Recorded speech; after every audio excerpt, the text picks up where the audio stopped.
We may be live. I don't know. I'm going. Let me know so I can know when to stop saying those slurs. Well, it says we're live, but there's no preview right now. So, we've been live for 30 seconds, but it's not doing the thing it usually. There we go. We're live, everybody. How's everything going? It's the King of Anime podcast, the only show where we talk about seasonal anime. And according to recent YouTube comments, like characters only because they're cool and badass, and we get really emotional about it. I was going to talk about that. I wanted to know if you guys read that, because I was like, I don't really check the comments for KOA until the day of. But yeah, I saw that. I was like, yo. And I think he commented on something else too. Yeah. I think he got on my ass for something. I forgot what it was though. He saw you when he was like, I know you. You're the one. You talked about my girl. I don't know what he was talking about specifically. Was he just talking about me liking Ubel? Because I don't even think that the video he commented on was Ubel centered. I don't know. I almost feel like it was JJK, but was it? I think so. Oh, maybe that. Oh, well, maybe I thought it was Frieren because it was the thumbnail was Frieren. What anime was he talking about? With the most I don't know. Comment. Let's ask him. What character? What is his name? Jimmy. All right, here we go. Them emotions get to you when you don't comprehend the story accurately. Stop choosing favorite characters solely on how cool and badass you think they are. What's his name? Eric Johnson. All right, Eric Johnson. What are you talking about specifically? Wait, Eric Johnson, the guy who wrote Cliffs of Dover? Eric Johnson? Spelled with a K. Oh. Viking Eric Johnson, the guy who wrote the other Cliffs of Dover. The Cliffs of Stober. But Decrepit Storm's right. What are we talking about, Eric Kung Pao, when we got 500 subs, everybody? Hey. One of them's not Eric, by the way. Eric. Subscribe, Eric. Eric. Eric. We're watching you. Better have eyes in the back of your head, Eric. Because when you get emotional, you don't comprehend the story. I don't know what I'm saying anymore. What's up, Decrepit Storm? And yes, we reached 500 subs, and we're going to celebrate with a live sex celebration. Again. Ooh, all the BJs. Nope, it's going to be between me and Frieren. Oh, ew. That's not like you, see. Somebody. I don't want to see that. Somebody play the smooth jazz. There's somebody else that I think you would have wanted to get it on with, but not Frieren. It's already happening. Yeah. We're rubbing up against each other right now. It's pretty intense, honestly. Vladilina's not gonna like that. Not at all. What does it have to do with Vladilina? She's not gonna like it. I see you. She's rubbing. Ew. What do you mean, ew? Please let go of your mouse. Speaking of, I saw something the other day that they're going to do 86 season 2. I think that was a column that you made specifically for that blog. I saw it on Reddit. Like there was... that Reddit, #CTactics. Well, there's a 86 season 2 official trailer. I don't know if that's, what this is. No, it is definitely not. It would be part 2. I swear to God I saw this.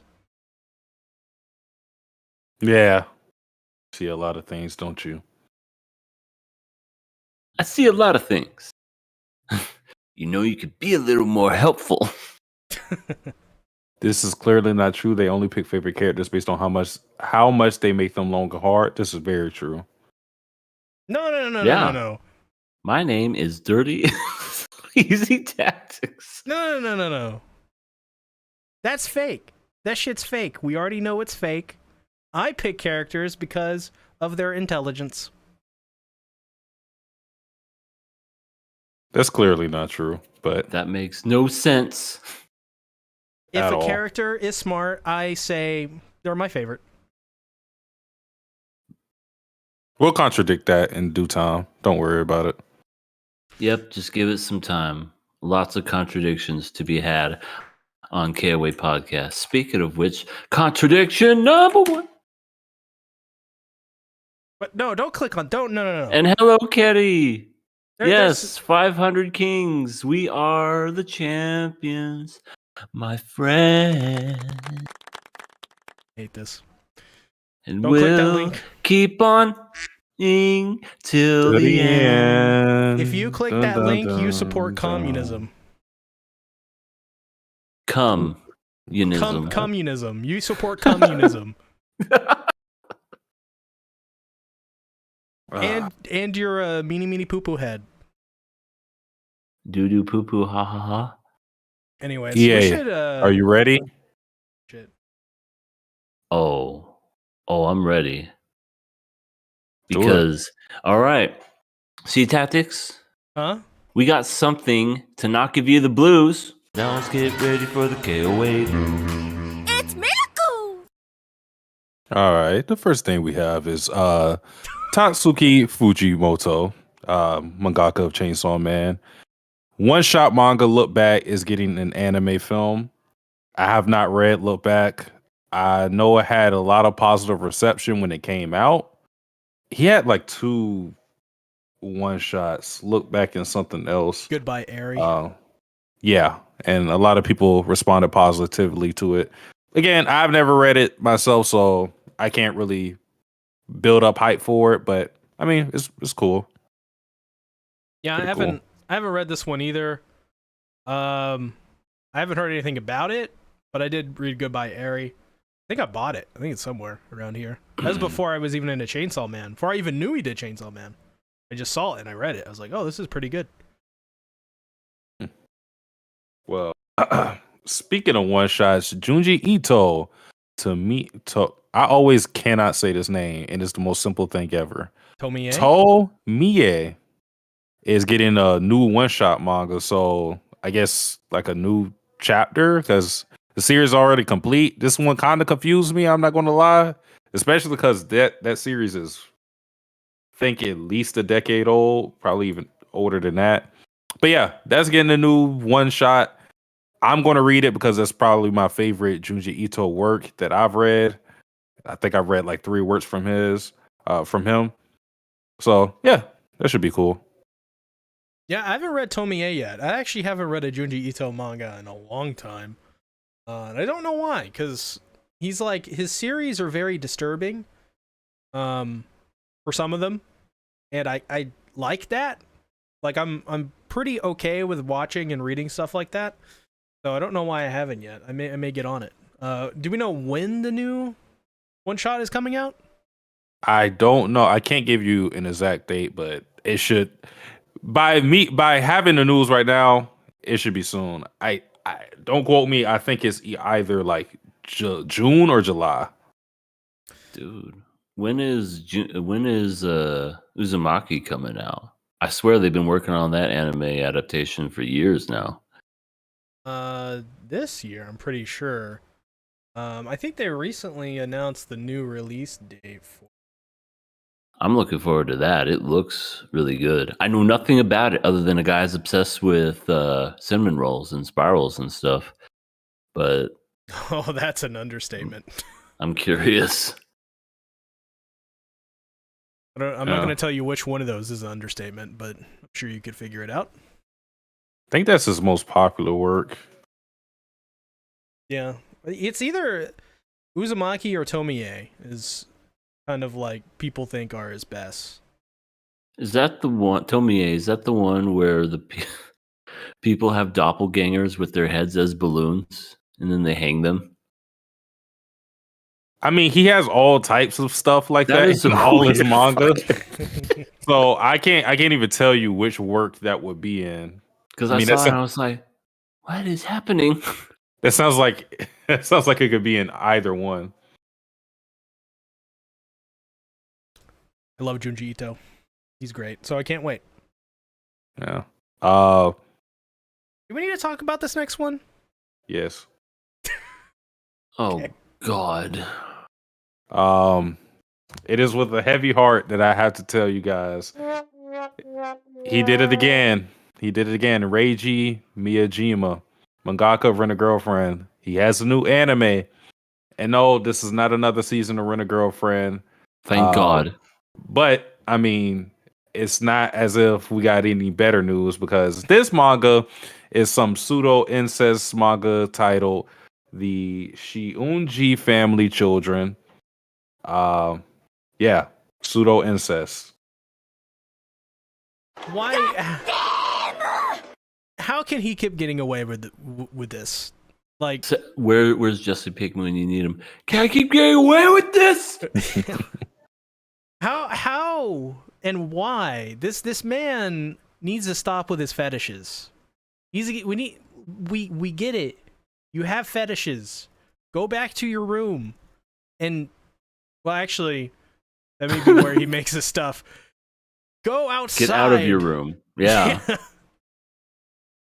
Get out of the purgatory you're in. Doesn't he have a wife and kids? Yeah, this is what weirds me out about it. If this was like a 27-year-old man making this and he was unmarried or whatever, I could maybe understand it too. And if it was like his first manga or whatever, I could understand it. Or his first popular manga, I could maybe understand it. But this man has already a successful manga. Whether you think it's deserved or not, it's a successful manga, 4 seasons of anime, and then he comes with an incest harem manga. It's like he's the manga. He's the closest thing we have towards a manga grifter. He's grifting right now.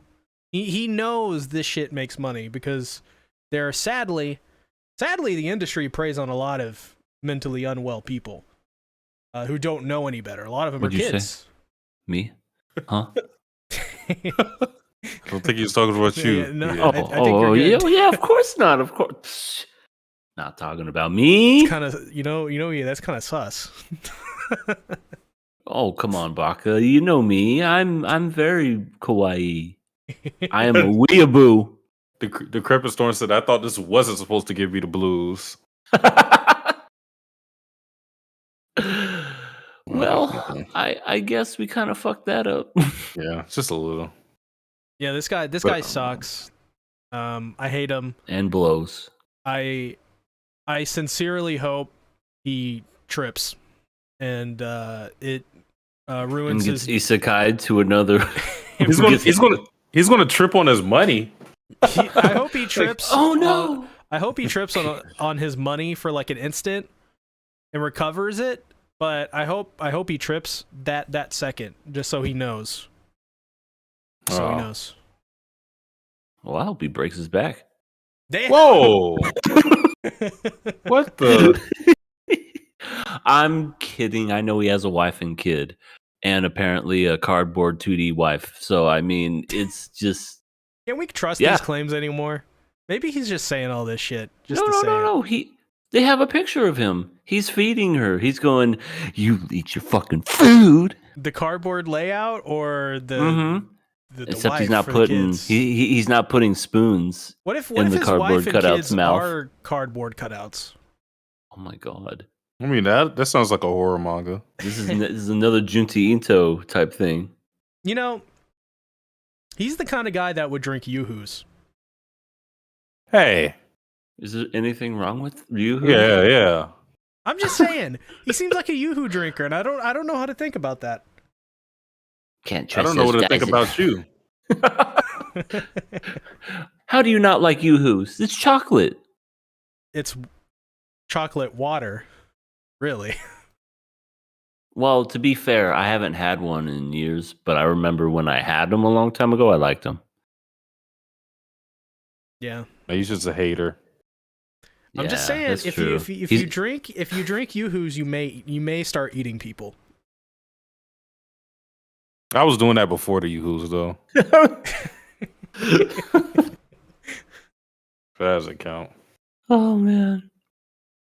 Well, I got a little bit of news that was just announced today. Go Loser Rangers got announced for the April 7th spring 2024 season. So, if you're a fan of Go Loser Rangers, you can watch the show. I In the hate that spring. name. I hate that name. Let's call But it Ranger Satsuki- Reject. Oh. Go Loser Rangers, you motherfucking Ranger rejects. I guess it falls in line with the whole Sentai thing that they're going for, with like this almost catchy name. But I don't know. Ranger Reject always sounded a lot better. Whenever they say, yeah, we're calling the Go Loser Ranger, I was like, I'm not calling it that. Yeah, Ranger Reject has alliteration. Yeah. It feels more accurate to the show. Go Loser Ranger sounds like you're literally watching a Power Ranger show. That makes me want to watch it. Yeah. Well, with the alliteration thing too, I mean, it seems like that's what he keeps trying to do with a series with QQ, RR, and then I don't know, maybe there'll be another SS series. BB. Not that type of SS. Or DD. This next series will be called 88. Oh Hopefully. My God. Diamond Dick. What? The DD. I don't want to read that. Designated driver. Okay, I'll read that. The opening for that anime will be Closing Time. Closing time. Dun-dun-dun-dun-dun. I don't know the rest of the words. Some of the beginnings end. Yeah, but that's about it for the news. That's all we have. And that was the news, y'all. News. What the fuck are you doing? It was a remix. I'm sorry.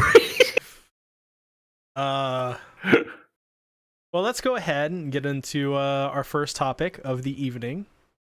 I hope. This is my second week back. I'm a little rusty still. Let's talk about oh,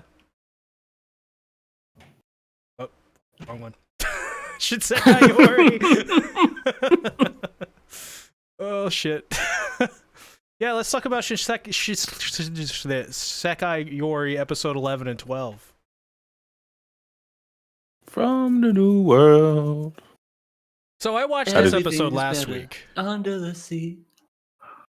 and I gotta say, You jumped ahead. I did. So, but it's so memorable, I didn't even need to rewatch it this week. This episode was fucking awesome.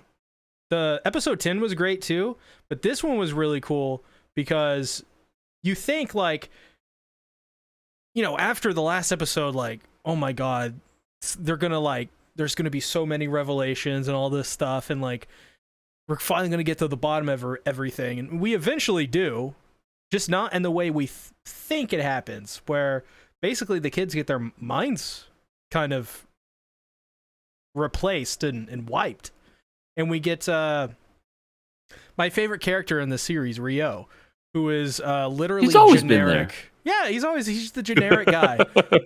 we should do that in like years in the future when we have a billion already did followers, and we should just have a random guy one week show up and We already just did not that. explain it. Wait, we do? That is true. We did technically already do that. We did? Yeah. Yeah, you don't remember? Yeah, you don't remember. Wait, am I being Shinsekai Yori'd right now? Oh, like we had the one podcast and you had to rant, and then I was like, yo, you can't say that on stream. I know. He was really crazy with that. I was like, gonna get us canceled. Yeah. And He was a really good guy. Am I turning into a karmic demon? Or an You might Do you ogre. like be. Carmack? Might Maybe. be. I do have a sudden mean- urge to drink yoo-hoos. So You look a little pale. Are you wearing a mask right now, C? Well, I guess Uh, technically you're always wearing a mask. Ooh. ominous. Yeah, but this episode was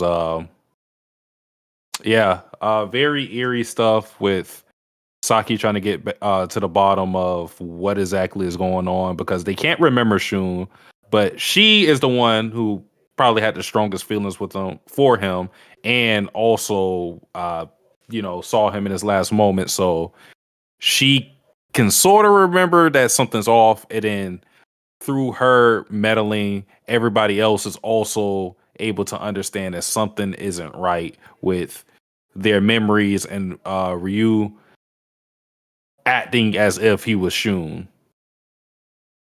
It's always been there. Hey guys, He was it's there me, during Rio.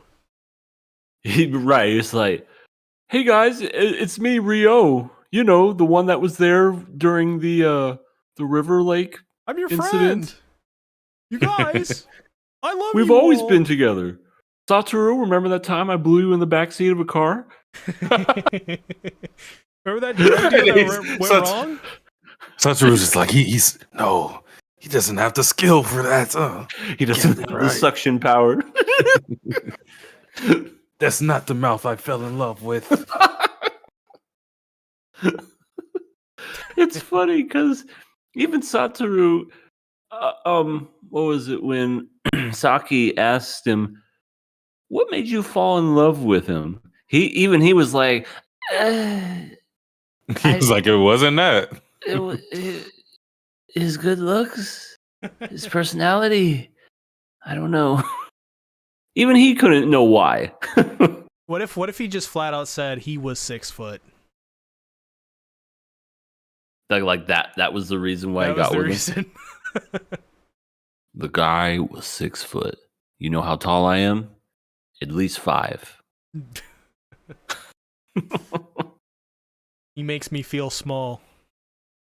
Also, C, do you have the soundboard, right?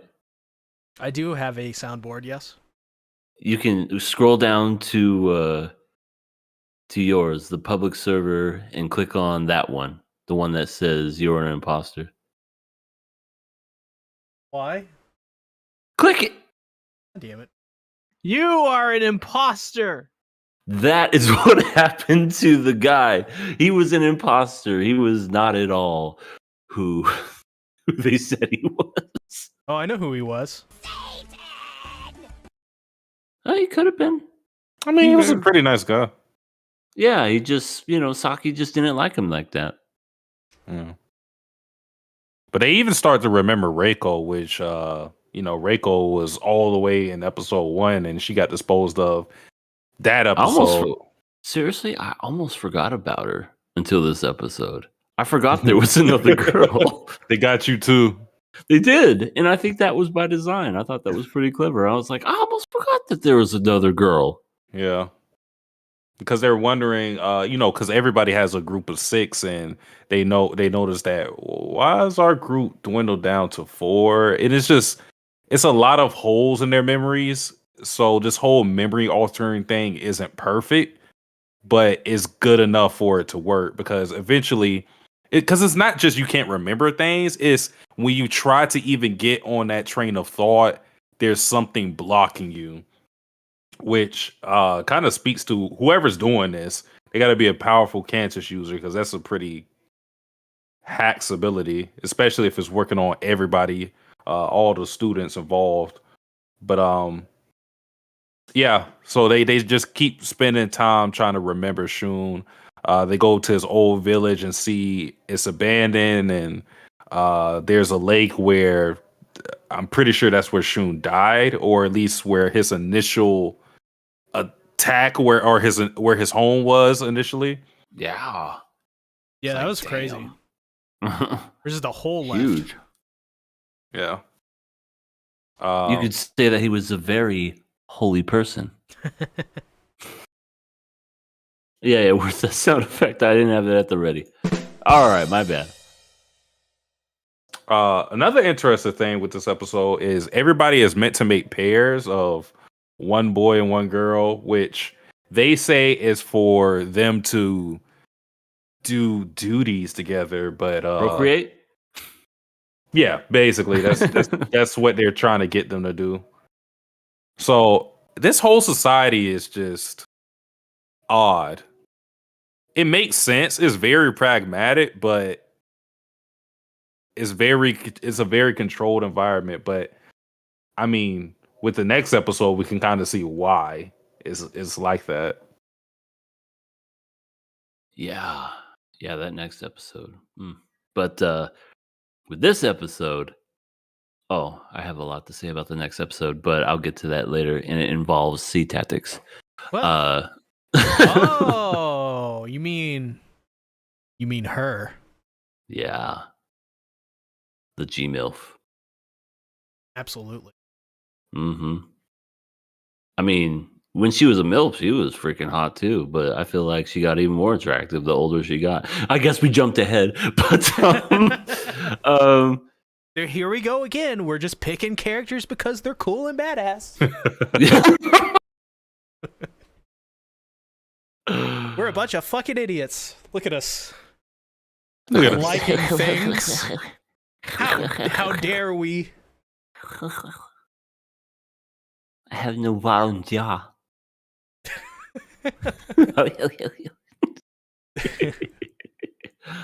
I'm sorry, but so yeah, their memories were erased. It was that 90s movie from Arnold Schwarzenegger. You have just been erased. And it was, anyone ever seen that? No, I guess just me. No. Yeah. Oh my God. Real quick tangent about the movie was called Eraser. And there's a scene where these crocodiles come out and they start attacking people and stuff, ripping people limb from limb. Arnold Schwarzenegger gets a close call. He shoots it, kills it, and then he goes, "Now your luggage."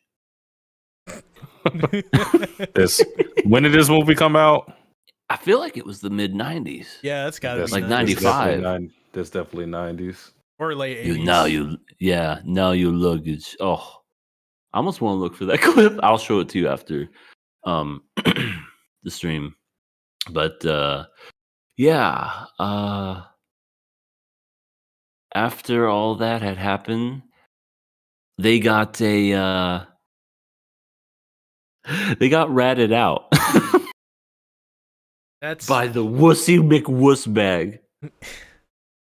Well, I don't think he ratted him out. He ratted him. He's a wussbag. No.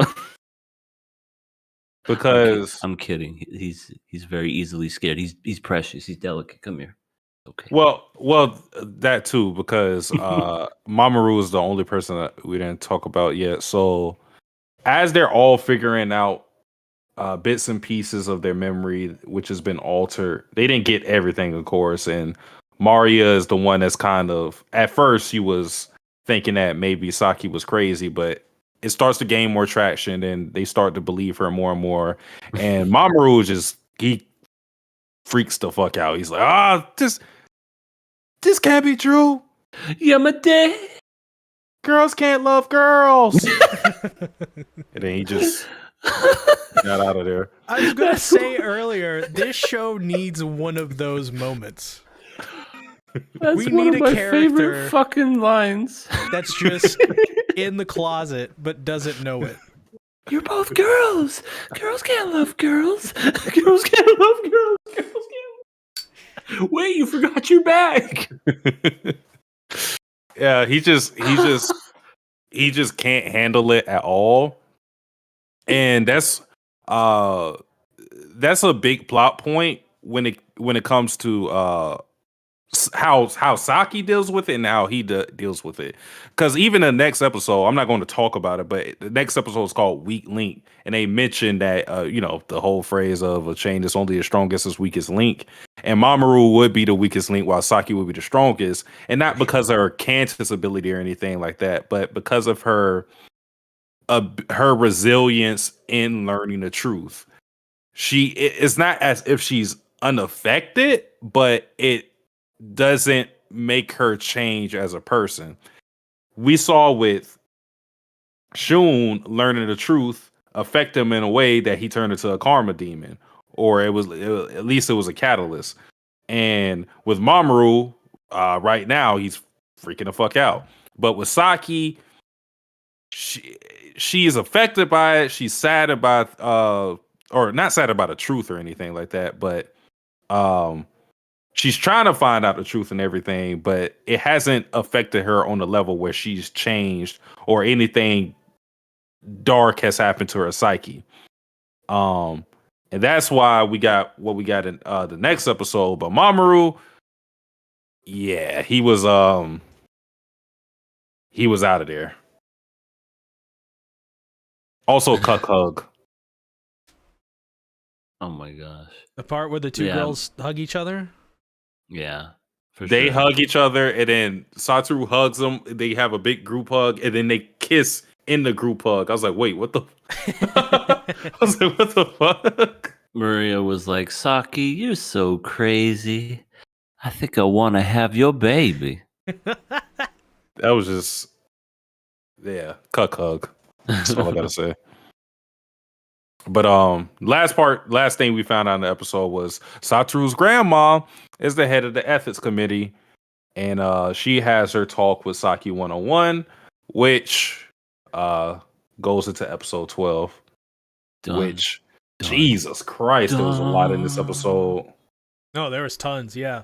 Most notably, G-MILF. I don't think. Damn. I think that is the most attractive older lady I've ever seen in an anime. Really? More than Blue Period? Absolutely. No, she's more attractive than her. Oh well, okay, fine. Sheesh. I don't mind a little bit of wrinkles, but okay. If I remember correctly, not by like a huge margin. She's still pretty attractive too. But she has somebody 20 years younger than her, so I mean, good for her. Yeah. I mean, do you think it's a plot point that she doesn't really look old, or what do you think about that? I wonder if it's like a part of their nature, because she's an elf. Well, maybe because of what they are, maybe they can kind of make themselves age slower. Maybe they have the de-wrinkling cream with their Cantus. It's just. Have we seen an old person? Have we seen an old person in Shinsekai Yori? A person that's just look noticeably old. Now that you say that, like Lady Tsunade. I mean, we seen Saki's parents, and they obviously are parents, but I don't think we've seen anybody, at least from my memory, that looked like an old man or old woman, for that matter. Old man either, for that. But it's probably by design. I mean, I don't know. I mean, the fact that Satoru didn't even know his own grandma was on the committee. Maybe old people just stay hidden in this world for some reason. Because if people saw how gorgeous they looked when they got old, they'd be like, "My whole life has been a lie." Well, she was specifically hidden because she's a part of the ethics committee, and they stay hidden intentionally because they're the ones that has the highest amount of power and they make big decisions. Which the whole structure of society was kind of explained to us a little more with that, because although the ethics committee has the highest amount of power, it is the board of education that makes the decision, or they carry out the execution of potential karma demons / fiends. Which, Asahina gave us the whole, I won't say history of that, because we already got the history of karma demons and fiends, but she gave us her account of encountering one of those and how it came to be. So we got a clear representation of what it is. Like, this isn't propaganda of what it could be. This is what happened. Yeah. And this was Agent K from Men in Black. No? You listen a little different. I'm done with the 90s references. I'm sorry. Yeah. But, Boo. I'm sorry. Where's the Boo You Stink? Yeah. I know. I'm old. I'm sorry. Will I be hip and cool if I talk about the mid 2000s? Maybe. Can I hit the gritty? No. Don't. No, Don't do you that. can't, but you can keep rolling. You That's, go with the Dikey. Oh, teach you how to Dougie? God, I don't even know how to do this. Isn't it like this or something? Oh, right. We should do a weekly Harlem Shake segment. Weekly. It's just weekly. It's like, now's that time again. Get ready for the weekly Harlem Shake.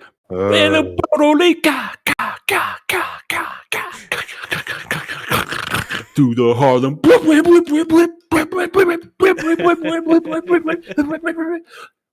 Did we make everyone feel young again? We gotta go crazy. We gotta start. Oh like, yeah, we have to do breaking that tiger roar. We gotta get like bats and start breaking shit in our house and shit every week. I don't have enough money for this. Because I the was drop say, just I don't goes think I'll that be able to hard. afford it.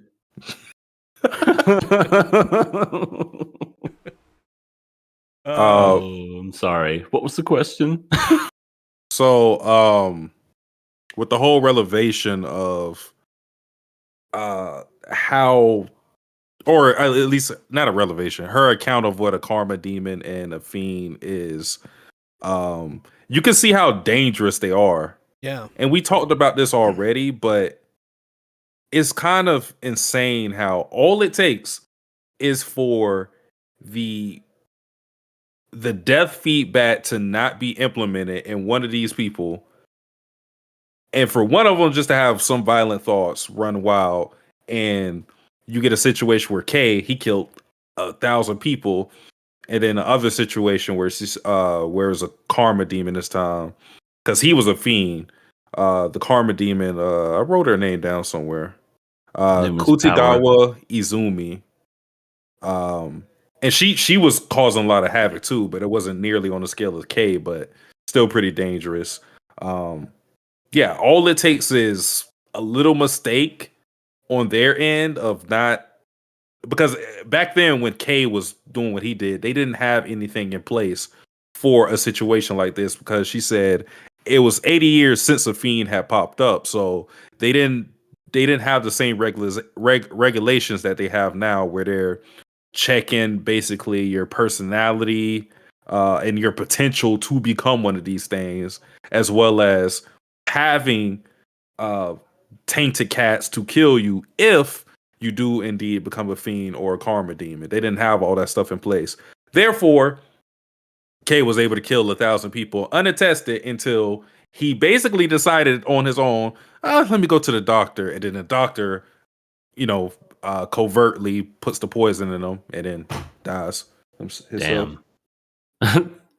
Damn. Poor kid, I thought man. it was. You didn't do anything wrong. Hashtag K did nothing wrong. Freaking, I thought it was interesting how Asahina brought up the fact that the people that normally or mostly become karma demons or fiends are men. Us devastating, brutal men. Sometimes it can happen to women, is what she said. But us men, we got anger issues. Yeah. I mean, that's kind because of all the persecution. Because be on that damn phone. See, are you becoming a demon now? Listen, all I'm gonna say is, if someone steps through this door right now, I am literally ripping them apart. Oh my god!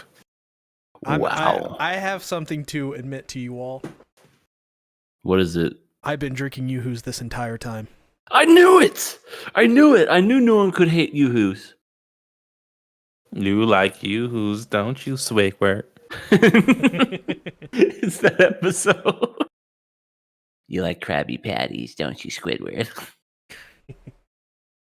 Yeah, but I mean, with all of this, with Izumi and Kay, the way the series was headed up until this point was kind of like, is this right? Like, what's going on here? And now it feels like, with her explanation, granted, it may not be the full truth or, not the complete context. She may be keeping things, hidden and secret. Who knows? They've already kept things secret enough. So can you trust them completely? I don't know, but maybe is this something that needed to happen, good or bad? And I think so. I think this decision to have all of this in place, at least how it's explained, absolutely necessary. Because of what Kei did. Because of what Izumi did. And Izumi's crazy because Izumi was not even doing anything wrong. She was just living her, life normally, and just her energy started leaking out and shit. And she killed literally everyone that she knew. Her family, every living thing on her farm. It was horrible. And she mutated all of them too. So they became whatever they became. And it just makes you think, like, yeah, this sucks to be treated like this and to basically be systematically eliminated out of fear, but pure necessity for survival. And we already know the world is kind of fucked up already enough as it is. So the fact that these people have to go through this sure does suck quite a bit. And it's, it's not something, it's very unfair, but it is definitely, I think, a necessary evil to have all this in place. Yeah, it's crazy. It really is, because as we go on through, as the plot thickens, so to speak, we see more and more that there's a method to their madness, and there's a reason why everything, through the perspective of a child, of course it's unfair. Why can't we have free will? Why can't we this? Why can't, in a perfect world, why can't we just cure be it? Friends? Right. Why can't we be friends? But in the, when it comes to the adults, they know better. And they don't like it just as much as the other person, but there's few that can tolerate it better than others, which is what Saki is going to be. Well, what Asahina wants is her to be a successor. So it's just, that's a heavy burden to bear. And from the narration that we hear every once in a while, I almost feel like that is Saki as an elder. You know what I mean? I feel like she's passing down the story to the next successor. What if it's the Dream Visitor from Baldur's Gate? I knew exactly what you said when you said Dream Visitor. See, you have to trust me. We are in the astral prism. Get away from me. Actually, take your clothes off. Who are you? Depending on how you design her or him, whoever. So, what did you think about queer rats being used to eliminate Kantai users originally? That smart, but yeah, I feel, but it's a what's it called, loophole, so that they don't kill them, but the rats do their bidding. I feel like there's a catch to that, though. I feel like they're using them in kind of like a we're just gonna throw you at the problem. We don't care. Well, it lets you know that if a situation ever arises again where they didn't have access to tainted cats or anything like that, they can mobilize the queer rats, and the queer rats could turn on them, Kantai users that is, at any moment. Because it's not as if, I mean, they fear them for sure, but I mean, if the adults are telling them to do it, like, oh, go take out these kids for us, they'll do it. They've already been burdened with that task before. You got it, boss. We're gonna go kill all these kids. We're gonna go kill them. We're gonna cut their heads off. Yes, we're gonna kill the kids and we're gonna eat their brains. We really like Right? to eat their brains. We love The it. brains are a delicacy. It's quite delicious. We like to put them on a stick. We like to roast them like marshmallows. Roasted brains in between some graham crackers. I also like to mix some dirt in there too. I really love the taste of dirt. Dirt is quite delicious. It is. Nom, nom, nom, nom. I like to make little mud cookies out of it, but I digress, right? Yeah, sure thing. Let's get some more kids. I'm getting full up on brains. Oh, damn. Freaking. The plot thickens. Now Indeed. we got to catch the runaway. Yeah. Mamoru. Yeah. And it feels like he's definitely remembered. Like, immediately when he ran away, I was like, he knows. He remembers. And when they mentioned the cats, that's when, when they were learning about it, that's sort of when he kind of went pale. So, you would think they would have those kind of keywords covered in the memory wiping thing. Like Cats.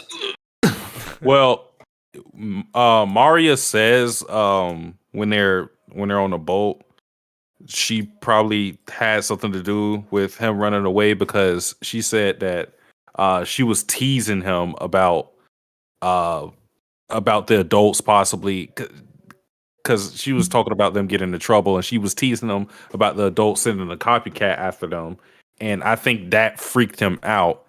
She said like a insensitive joke or whatever, and that he took it to heart, and that's why I am triggered. yeah, and that's why he ran away because he was scared because he is slowly finding out the truth, and he knows what's at stake. Oh my god. The cats. They're not swift and cuddly. Yeah, poor guy. As soon as he knew two girls could date, he was out of there. You guys are allowing this? Are you? I'm sorry. You're allowed to. Is this allowed to happen? I have stuff I want to say. are you guys cucking me? Just a homophobe. He's projecting. Oh my gosh. See, just like the truck from Ted. Yes. Oh. Literally, just like the most, basic racist person you could think of is like, why are you so angry? Because I like men. What? I've always liked men. And then he held his little truck out. It was so sweet in a way. The best part about that episode was at the end, they didn't run him over. He actually survives. He survived. I was happy. And he had like the rainbow flag on the back, and he's like, I'm gonna go to P-Town. I'm like, I guess that's the East Coast San Francisco. I have no idea what that is. Penis Town? Penis Town. Penis Town. It's like a real town. I forget the name of it, but yeah. Was not expecting that twist for sure. Sorry. I know we went off the rails here, but these 2 episodes were great. They went super quick. I was just like, I want no more. Yeah. The Decrepit Storm said, yes, a difficult situation about whether it's necessary or not. Yeah. I mean, it kind of just flips your perspective on whether you think it's right or not. Because like EA said, we had the viewpoint of the children. And of course, from their perspective, all of this stuff is going to seem unfair and unjust. But now that we know a little bit more the history and why these rules and regulations were put in place, we know full well of the potential damage one karma demon or one fiend can cause to the rest of the world. So it makes sense that they would try to make sure that they could never form again, because they can't kill them. So if they can't mobilize a tainted cat, or if they can't mobilize one of the queer rats in time, they could destroy a whole village. We already seen what happened with Shun, and Shun is powerful. So, but he was just a karma demon. He wasn't even a fiend, because fiends are the ones they really have to worry about, because they're more in control of their power. They're not doing it unconsciously. So when you have somebody out like that who doesn't have death feedback, they can just wreck the entire village and possibly wipe them out. Honestly, Ugh. Wipe out everything. yeah. I mean, nothing can really stop them. It's like, ooh, what's that? It's coming over in the distance. Oh my god! Is that Dead. Are those? God, no. He's carrying Yoo-hoos. Run! How did I fucking know? You were gonna say I'm like, he's gonna make a Yoo-hoo joke. I know it. Sure enough. Oh shit.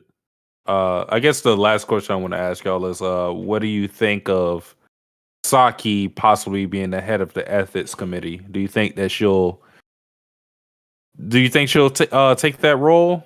I don't think so. I think so. Okay. All right. EA, go first. Well, I don't think it's gonna be an immediate like, oh yeah, I'll take it, because she showed how much she just has no self-confidence in herself. She doesn't believe in herself. She even says, I couldn't do something like this. No way. She would have to go through something super traumatic and be so in her, I guess, control of her cantus and everything. And I think maybe age will bring her to better take the role of that, personally, because with age comes wisdom, and I think she'll understand. And heck, maybe she'll lose all of her friends for her to finally take up that mantle. So I think she'll take it, just not right away. Well, as for me, I don't think she'll do it. You bring up a good point. Probably not right away. I could maybe see like at the end of the series. Cause no, EA's right. Because if you think about it this way, like if you go through all of this experience and you experience firsthand Shun and all this crazy stuff and witness all this history, if we're being led to believe that what the Gmail said was correct, I feel like EA is right. I feel like eventually she's going to need to, because you need. Congratulations, EA. I was right. She'll we're gonna have somebody wise with these experiences to pass on that to the next generation. So I think I think you're totally right. But if she does that, because I feel like for her to be in that role, that would mean that she is maintaining the status quo as it is now. And now that I more talk about it, I know I already made the comparison for this series to be Psychopath, or it's very much like Psychopath, or Psychopath is very much like this, because I think it came out 2 years before Psychopath. They do have a coefficient thing. So I feel like they came out simultaneously, which is crazy to think about. Let me see the years. I thought Psychopath came out 2013, and then this series came out 2011. Or maybe it was 2012. Gmilf even tells Saki, like, we ran a test and like you passed everything, and we have a system to find out the outliers and all this stuff, and then we kill them. Jesus Christ. So yeah, get it's this. very Psychopath-ish. Psychopaths, October 12th, 2012. From the New World, September 29th, 2012. Wow. Okay, the anime came out both the same year, but the book Crazy. came out years before, because it was originally a novel. Okay. And I don't know how accurate the novel is to the anime, but yeah. Now that I think about it, no, Psychopaths is an anime original. Aren't they both anime originals? No, Oh no, they're not. Shinsekai Yori is adapted from the novel. Okay. So, what are the odds though? Both at the exact same time. Yeah. It's like, I bet I could beat you at a race, bitch. But the reason I compared it to it because there's a choice made with both the main characters and whether or not they were basically going to keep up the status quo of a society where they are basically snuffing out people before they can become threats. And I'm not going to say what choice was made just in case if you ever seen Psychopaths, but yeah, that's kind of the situation with Saki because if she becomes head of the ethics committee, I feel like that will be an indication that we can't change anything, so I gotta just do what's already been done.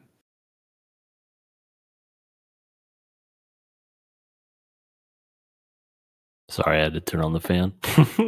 Getting warm in here. Yeah.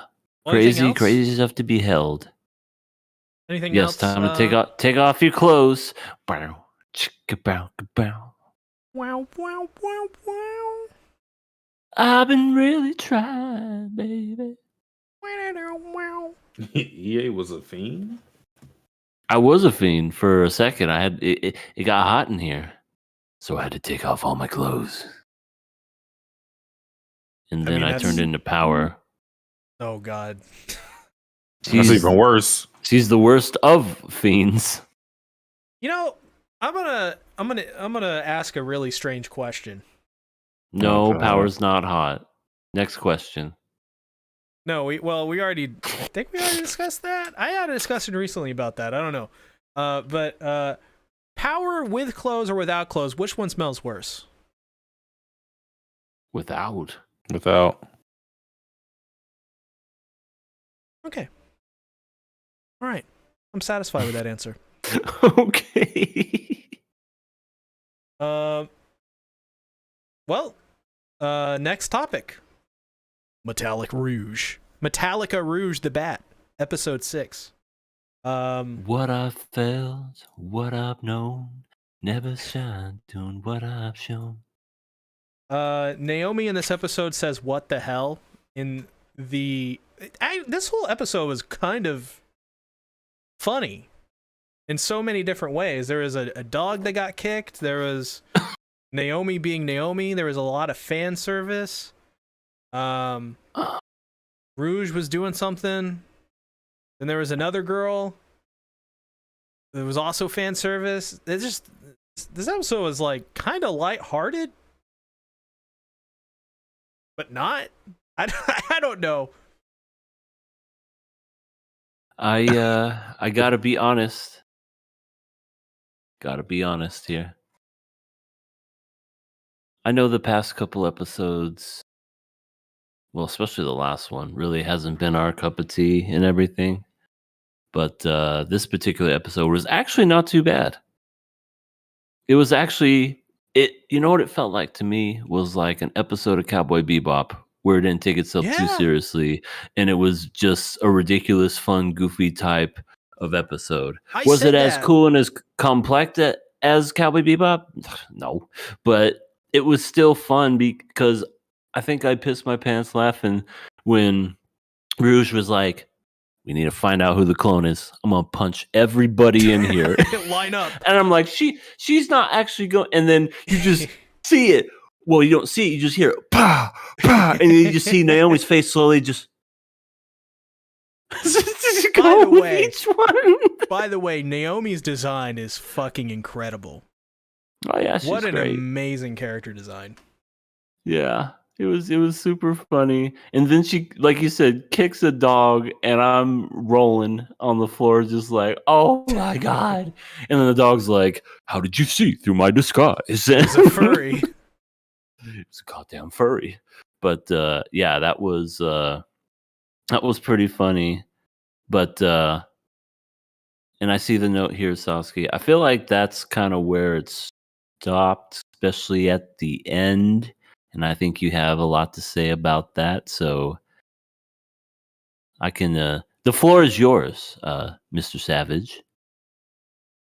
As the resident hater of fun, I actually did laugh at this episode. The moments that moment that you just talked about with the dog, I found that funny, and that's kind of why I'm reluctantly hating on this episode, because I had fun with it, but it's hard for me to ignore some of the stupidity that happened in this episode, because I do think it was intentionally funny in some parts, but I think this episode shouldn't have felt as lighthearted as it ended up being, because the whole episode is a guy disguising himself as other people just murdering everybody and them not being able to do anything. So you would think that there would be some seriousness with that. It's Among Us. It really is. Yeah, but the people who are participating in it suck. This is one of the moments where I felt like, this is one of the moments where I laughed at it, but at the same time, it was fucking stupid, and it made me struggle with whether I was saying this episode was or just plain bad. It was the moment where Jaron disguises himself as Rouge, and they're both wrestling on the oh my god diving board. Yeah, and then Naomi has her gun pointed at them, and then she asks the math question. She asked a math question, and then of course Rouge is going to know it because Rouge is an idiot. So and then Jaron, answers it. Which, I mean, listen, 69. I don't care who you are. The question she asked, nobody's going to know that immediately. It wasn't like a question like, what's 2 plus 2? It was like, what's 7 times 7 divided by 3, carry over to 1. I was like, what? Nobody's going to know. Nobody's going to know this. And he should know that nobody should know this. But yeah, Naomi correctly shoots Jaron because he answered the math question right. And then they both get out the pool. And while he's still disguised as Rouge, he goes, how did you know? And then she has her gun trained on him, and she's like, yeah, because Rouge is fucking stupid and doesn't know math. And then this is where I'm like, okay, this is stupid. Then she points her gun at Rouge, and then she starts to question her. And then that's when Jaron just fucking kicks her in the back, puts them in the pool, and then escapes. I go, whoop, whoop, whoop. I was like, what? Like, this dude was killing everybody. It would be funny to me if it wasn't as serious as it was in the moment. I'm like, yo, this dude is killing everybody, disguising himself as you guys, pinning crimes on you, and you guys are treated like it was like a fucking Scooby-Doo episode. There was even a moment at the end. There's the moment at the end where Rouge falls out of orbit and goes to Earth, and he blasts off like a fucking Team Rocket villain. We'll meet again. There was literally the star. There was literally the star. If you just put Team Rocket's blasting off again, it would fit. Yeah, it would fit. So like, while I had fun with this episode at some moments, at the same time, I thought it was dumb. Yeah, there were definitely some moments there, and I love. Don't you just love? You have it written here where they had to, and adds more sense of dread. Not the fact that she's fighting another mech or anything like that. It's like, I killed your father a long time ago. Ha ha. You're going to avenge your father. Ha ha.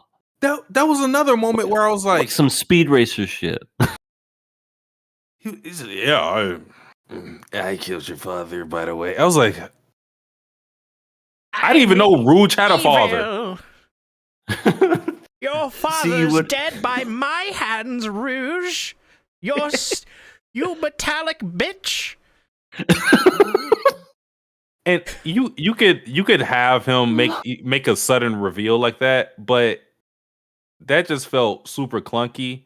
Like, just think of a moment like Kill I Kill where Nui says that she killed Ryoko's father. It works, even though Nui is a new character that you didn't see before. because the episode she gets introduced in is when she reveals that. Even though she's a new character or whatever, the reason why it works is because Ryoko's whole motivation is to find out who killed her father. So when you get that revelation and then she pulls out the scissor blade and everything, it's like, okay, now it's go time. This has no impact because prior to this moment, I didn't know Rouge had a father. I didn't know she wanted revenge. I didn't know he had anything to do with anything. I didn't know there was history of anything. It was literally just like, all right, I got to give you motivation to fight harder. I killed your dad. What? Chops off legs, orbit, Team Rocket. Ah. My God. I don't know. Yeah, it was very. It was definitely very clunky in places, and then others it succeeded, and it was hilarious. It's definitely a mixed bag for sure. For sure. Let's see. Twins that were in it, Alice and Ace. What did or the twins Ice. have to do with the episode? I Why were almost they here? They're I- cute, I- Satsuki. We're supposed to like them because we want to smash them.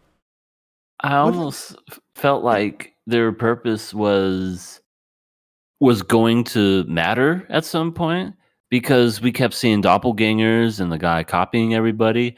I thought maybe the twins were going to come up and maybe, I don't know, there'd be 3 of them or maybe one of them got killed or something. I thought that was going to happen, but that never did. So I was like, okay, well, they were introduced to do nothing. And this is why I say this is why I said last podcast, this feels like it should have been 24 episodes. It feels like something's missing. It feels like that every time because Very rushed. again, I don't understand why they even introduced these characters because they didn't do anything. And then the way episodes start off, it's as if we're doing this episodic thing, which is it's not an episodic series. All this stuff has or is supposed to tie into what happened previously, but it feels like we're creating a new setting almost every time. Like the Naomi and Rouge already have some rapport with this guy, one of the twins, as if we saw that. I'm sitting there just going to myself, do I know this guy? No, I don't. Okay, who is this Alice person? A twin. That's all you get.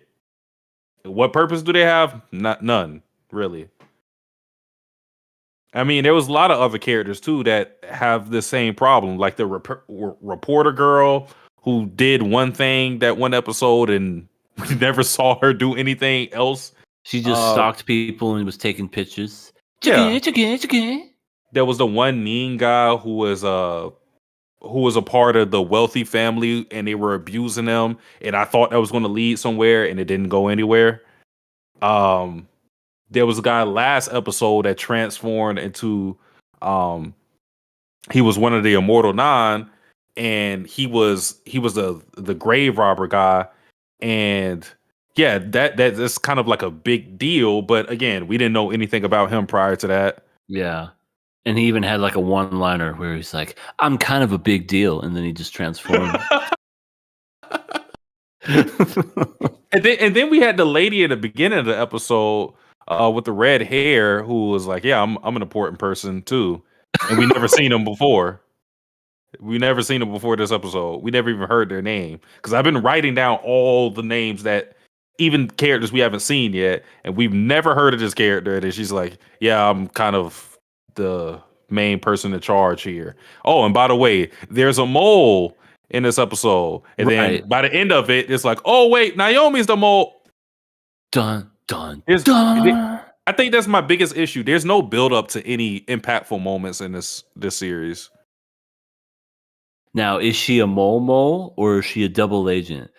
Is it some fucking, Indiana Jones and the Temple of this Crystal Skull War? It's like, I was a double agent all along, Indy. It's definitely going in that direction. I mean, the one thing that this show has going for it, is the relationship between Naomi and Rouge is actually entertaining. They have a cool dynamic. So if they just decided to make Naomi evil the whole time and then that's it, then they kind of ruined that too. So I doubt that Naomi is going to stay on the side of whatever evil organization she's a part of, because we don't know anything about them either. They were introduced to us this episode again. So, yeah, I don't even know what's going on fully. Yeah. Holy Also, coolie. hello, Sir Crunge. Hello. I'm gonna say it right now. Naomi's outfit this episode, S tier. Oh my god. Ah, somebody was saving that mental image for later. You were No like, comment. Yeah, get in that swimsuit. Yeah, take a dip in the water. Oh yeah, throw some water on your thighs, just juicy, I drink that. thick thighs. And you drink that yoo-hoo, splash I'm it on your titty. I'm uncomfortable. Did anybody find it concerning that they could round up people based on their weight? That's the future. Isn't that kind of insane? I know that's not going to be anything we focus on or should focus on, but I don't know. You think there'd It be is more pretty- determining factors?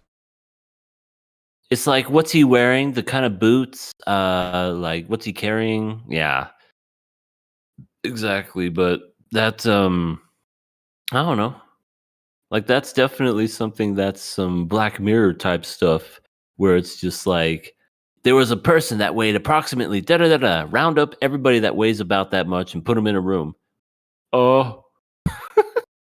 And the fact that this guy, who's a master of disguise, was just like, no one's going to suspect the dog. I'm just going to turn into a dog. Why did he come with? The weight had no indicator now that I think about it, because I would assume the dog would weigh less than the people. That's a good point. Yeah. Well, it was a big dog. Big I mean, dog. It's a big dog, yeah, but you saw how the size of those people is like, hey, you're not going to punch me. Yeah, why did they stay around for that? I mean, as soon as the first guy gets punched, I'm gonna just leave. I mean, it's funny. It's a funny scene because just Yeah. seeing Naomi just look in horror, just what is she doing? That was like the height of the show, but it almost kind of, I don't know, maybe it was trying to do a tribute to the thing, because a dog and whatever and how it would take shape of people. Yeah, this show is That's- very 80s, 90s vibe to it, so. I mean, the music. Also, what was Rouge's purpose? I think that's my biggest issue with this. What was he trying to achieve by killing all these people? What was the point? I killed your father, Rouge the Bat, and you shall rouge the day. That's literally what it is. It was to introduce a one-off fucking villain and then kill him, maybe, possibly, if he didn't burn up in the Yeah, Earth's convenient atmosphere. plot point.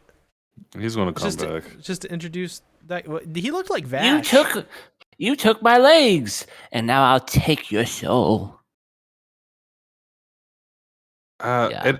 And then too, some of the I just don't understand why he was using his power the way he was, because there's this one scene where it's two, I don't know what they were, but let's just say they were concession stand workers or whatever. Lesbians. and then he transforms into one of them.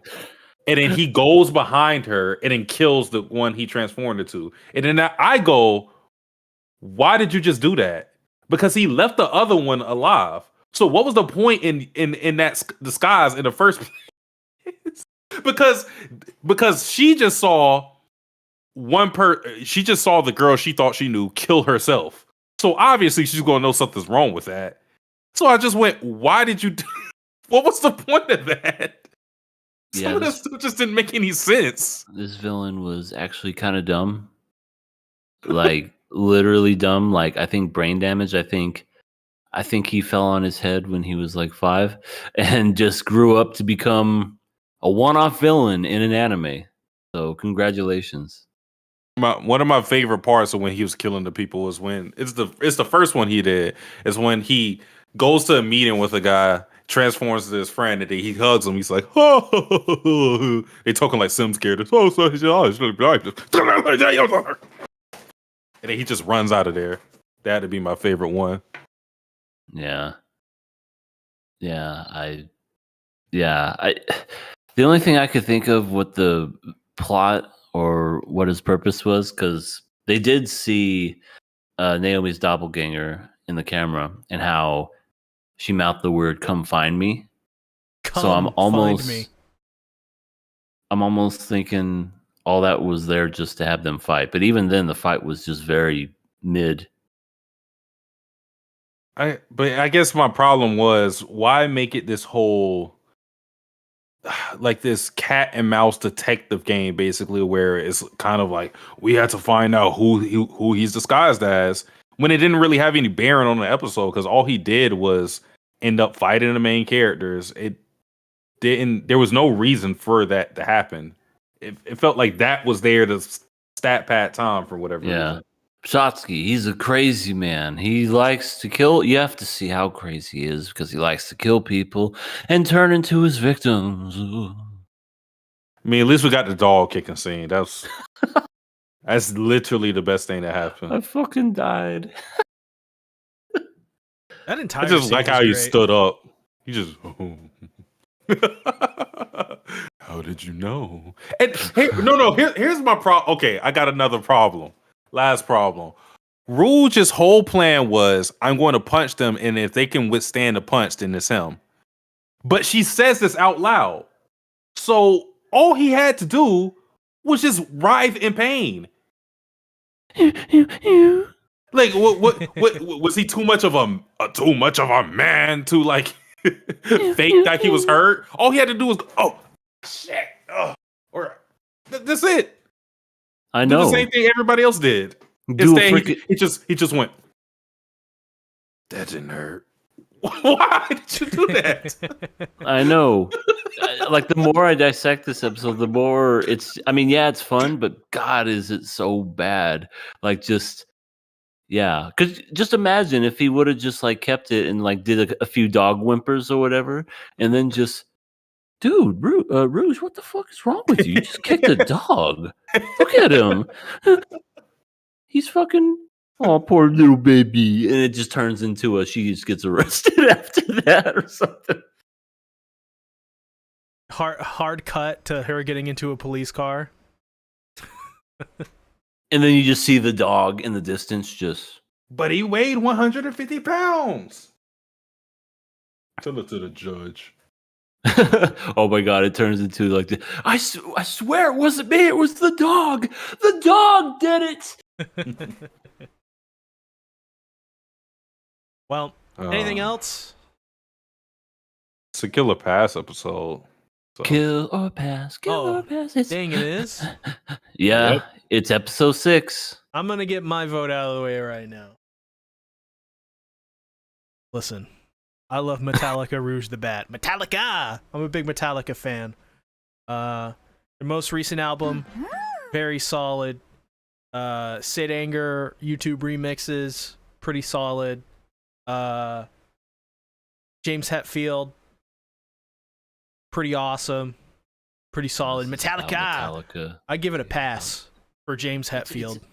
That's Metallica, though. It's not the anime. Give it a pass. Beautiful. Beautiful. I would give it a pass anyways. I had fun with this episode, truth be told. Yeah.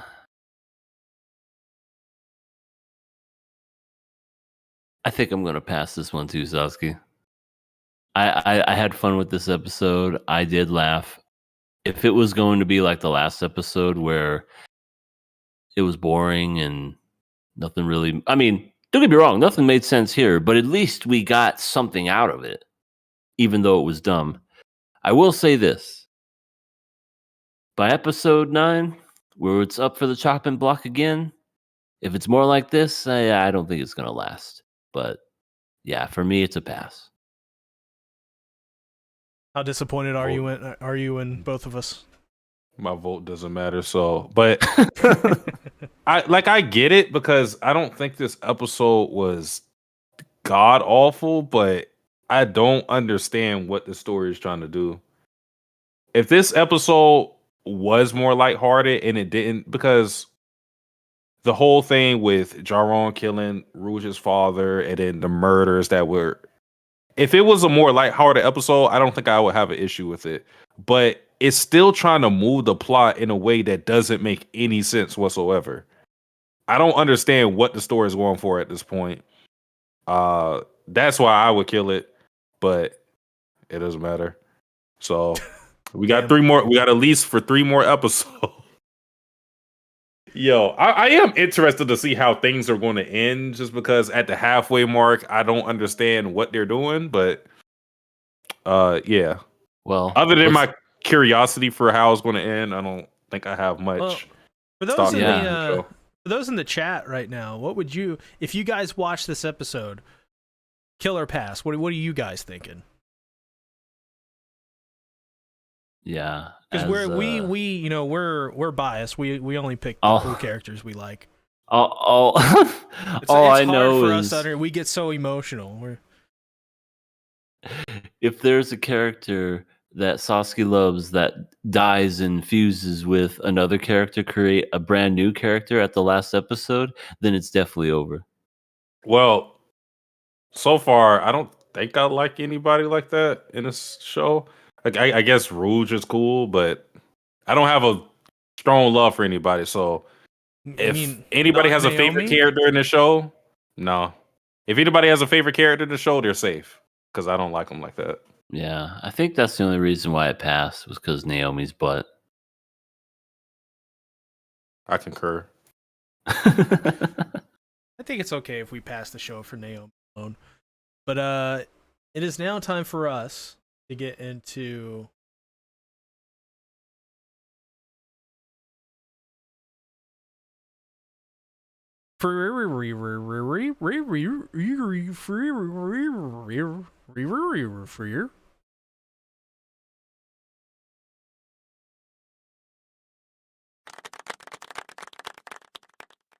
That's all I gotta say. This was fun. We're on to the second test. We're on to all the I guess like mini alliances. We found out that indeed the what's her name? Sense. It's spelled sense, but is it sense or is it pronounced something else? Like Sinis. We're just gonna call her Sense. All right, she's got a sense of smell. Was indeed the short-haired girl, long-haired, short, whatever, the gray midget, and she tagged along with Frieren, and we got freaking mimics again in this episode, the traditional kind, not the crab boiled to fucking delicious kind, which made me happy. But make mimics great again. Make mimics great again. Okay. Freaking. Of course, Frieren would chance 1% box just to be like, oh, this mimic, I think it's not a mimic. It's actually a chest, and there's a spell I haven't learned yet. I like my favorite part about that scene is her, because she knows it's fucking stupid. The funny part to me was her trying to convince other people that it wasn't a stupid idea, because Fern goes, Frieren, we checked this. There's literally that we know it's a trap. You know it's a trap. I know it's a trap. Why are you wasting our time? And then she goes, yeah, but that 1% chance. It could be anything. It could even be a boat. It could be a boat. And she fucking who knows that we wanted one of those? Let's just take the boat then. We'll take the box. And then you see Peter Griffin inside the mimic going, all muffled. Yeah, that was stupid. And then when that happened, Sense is just sitting there like, maybe I made the wrong choice. I made a mistake. Why did I do this? That was pretty funny. But Dinkin is still awesome. Dinkin, whatever. He's still pretty awesome. He was the of sound mind. Speaking of being pragmatic, he was just like, if we all work together and sing in harmony, we could all shut up, old man. That's basically what happened. He's like, hey, everybody, let's get along. Shut the fuck up. Nobody likes you, old man, with beard and a monocle. Who are you, the Monopoly guy on steroids? Get the fuck out of here. Yo, they were not pleased with the whole idea of working together. Some people enjoyed it though. There was a couple new stragglers. Well, yeah, he got 2 people from the first party? Yeah, he got 2 new people. I mean, it's on, and then there was one. But yeah, he got 2 people to join his original party. And they tagged along with him. I'm surprised Luine and Kane didn't stick around, considering they know how weak they are. But I guess they wanted to prove to themselves that they're strong enough to get through it as a duo. But yeah, they are definitely, considering what we've seen thus far, those 2 are not making it. I fully believe that. Fern's not making it. I mean, not Fern. Frieren is gonna be somewhere in the dungeon, just going. Yeah. Oh, I'm not looking at Discord right now, so I'm like, sorry. That was just the Doing face. The cat face. Oh.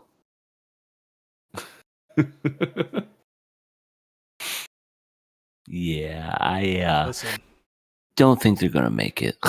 we gotta have a roundtable meeting, okay, about this episode, because Oh no. quite frankly, it's getting to a ridiculous point, and we gotta talk about it. I guess if we must, hold on. All right, shirts off. Frieren has a big butt, right? What? To be honest, I didn't even notice. When she was trapped. No, listen. There's a reason I'm saying glad this is a round table discussion. because when she gets trapped in the mimic, her butt's all hanging out, right? Because the upper half kind of in the mimic. It's a thing, Fern grabs and pulls from her butt. You gotta have a big butt to grab on to the 2 cheeks to be able to pull as hard as she did. I'm just saying.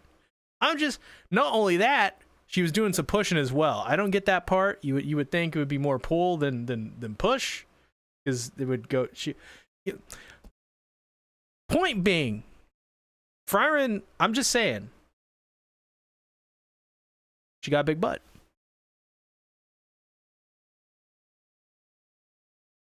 Sorry, I I dozed off there for a bit.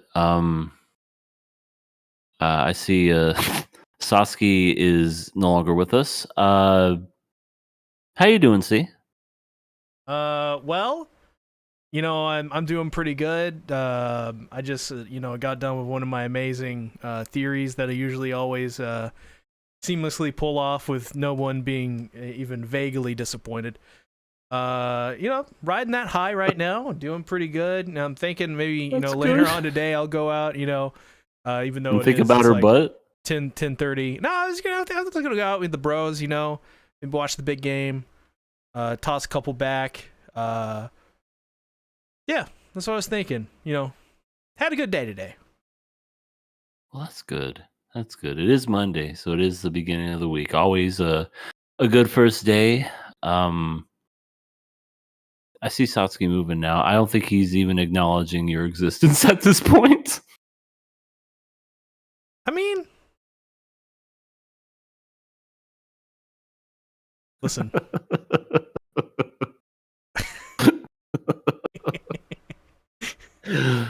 What is? All right, are we ready to talk about Frieren now? Not her ass. just saying. I don't The know what you're internet is saying. crazy thirsty for Frieren. I'm not. I'm just saying. Yeah. She's got a big To be butt. honest, see, I never would have noticed if it wasn't for you saying something. Go back and watch 'Cause it. I would- She's not pulling on her dress. She's pulling on the butt cheeks. I mean, maybe on my own time. Or if you have a still frame. Come on, you know you got a still image. I don't, but I do have one of Kobeni's butt. There's a context Oh. behind that.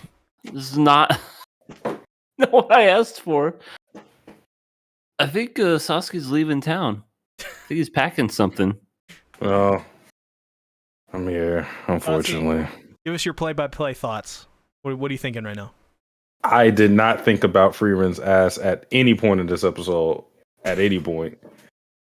She doesn't seem shapely anyway. Yeah. Not really. She seems very round-ish to me. So with this whole how the tests work, we were wondering what the second test was going to be, whether it's going to be like a not a death match, but like a tournament style thing, or what exactly were they going to do? So this test has a lot of danger, but not a lot of stakes, and usually those go hand in hand. But the one thing that's kind of, I guess, separating the two is that they all get this little golem that they can break at any time, which we already seen be used with Longe when she was about to get skewered to death when she fell into that trap. Because at any time they could break the golem's going to get them the fuck out of there, and they'll be able to live. They'll fail, but they'll be able to live. So everybody has a opportunity to escape at their own leisure. So it's not really much stakes involved, but at the same time, I think that's good because it allows everybody to go all out, because they know that at the end of the day, I could just use that and escape if, I have enough time to use it, which that may become a thing where somebody is not able to use it in time because they get killed before they can attempt to break it, or somebody may try to break it intentionally so that they escape prematurely. That would be very interesting. Yeah, your girl Ubel could do something like that. I could totally see that. What? Why do you have to say her? She's a sweetheart. She wouldn't do anything like that. Oh, please. She seems pretty murderous. She wasn't even in this episode. She didn't murder. She was barely in the episode, and she was tagging along with her boyfriend. Sorry, Sasuke. With old Landy. With Landy McLand. Don't Landy worry. McDirt. He's going to be out of here this test. Trust me. Yeah, she's gonna push the golem and then do. Hey, wait a minute! Oh! I'm telling you, the moment she copies that technique, he's out of there. Just a matter of time. Too. She'll be like, "Nothing personal, love," mwah. And then that's it. I'm gonna turn off the episode and throw up. You're gonna be like, "This should have been me."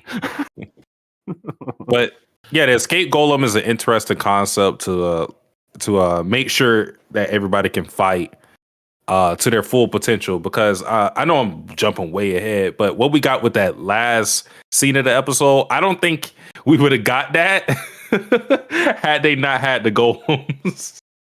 Because seeing it's like this Dinkin is the most luckiest man ever and simultaneously the most unluckiest man ever. Right.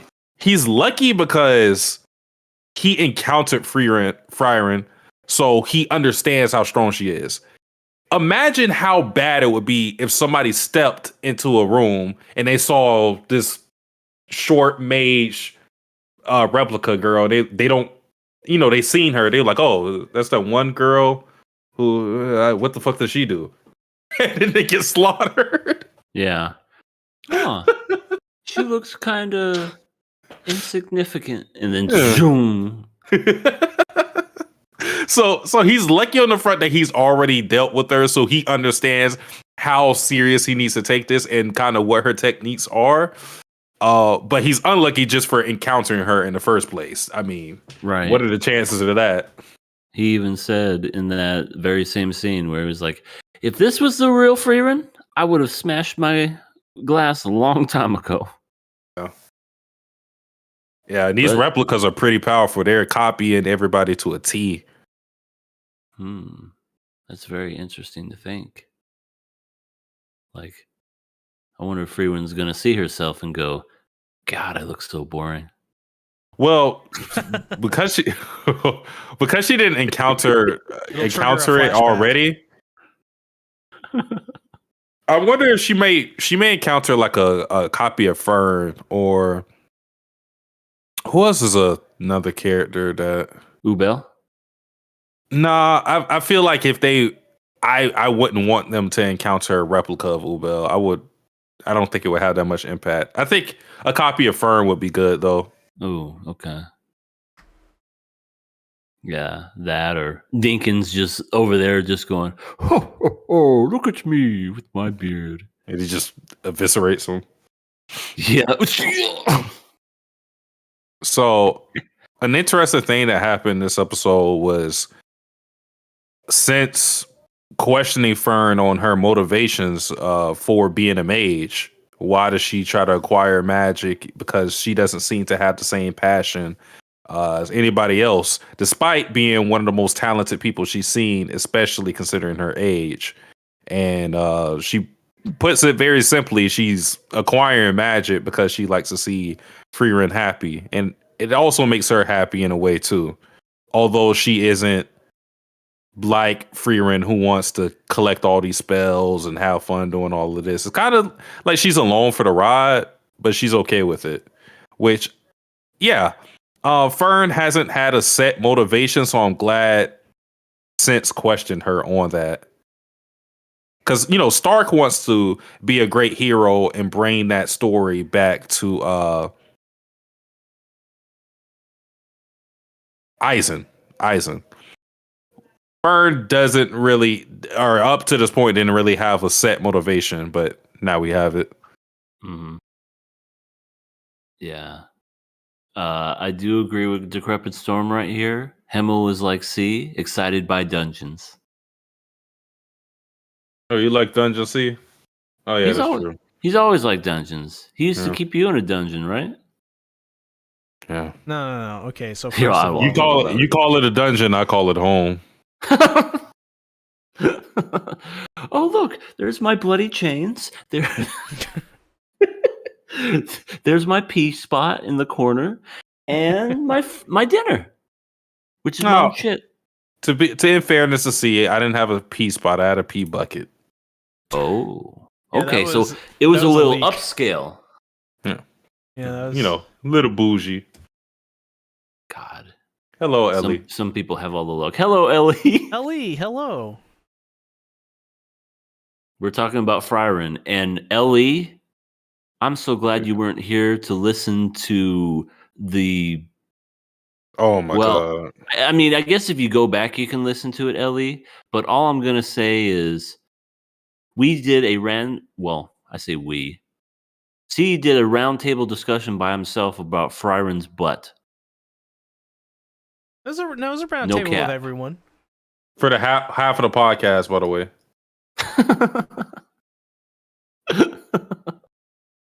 It was important. And yes, it was on Black History Month, Ellie. It's I don't know. It's a damn shame. That's what it is.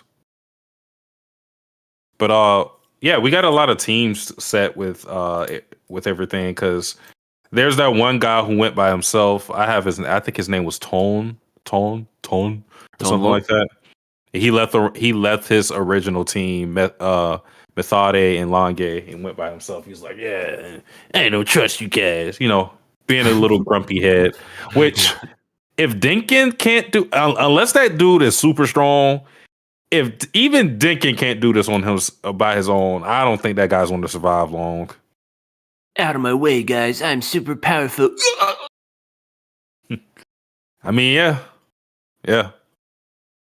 We saw this seriousness when Longe got, immediately he's like, "Yo, use the golem. Use the golem. We can't save you." Okay, smash.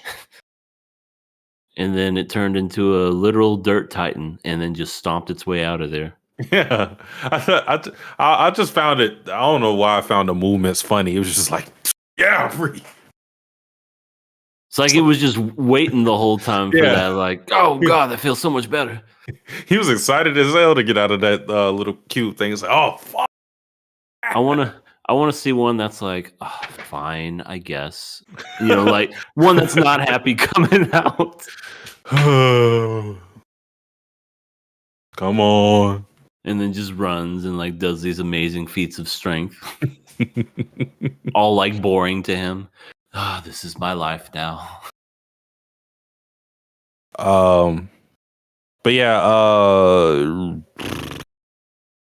so some people went as their original teams that they had in the first stage, and some split up and had their own thing. Frieren, Fern worked as a duo with Sense accompanying them, of course. Kane, Luine went on their own. Tone went on his own. Dinkins had a group of 5, now a group of 4. Ubel, Land, Bald Guy's party. I think they're the 17th party.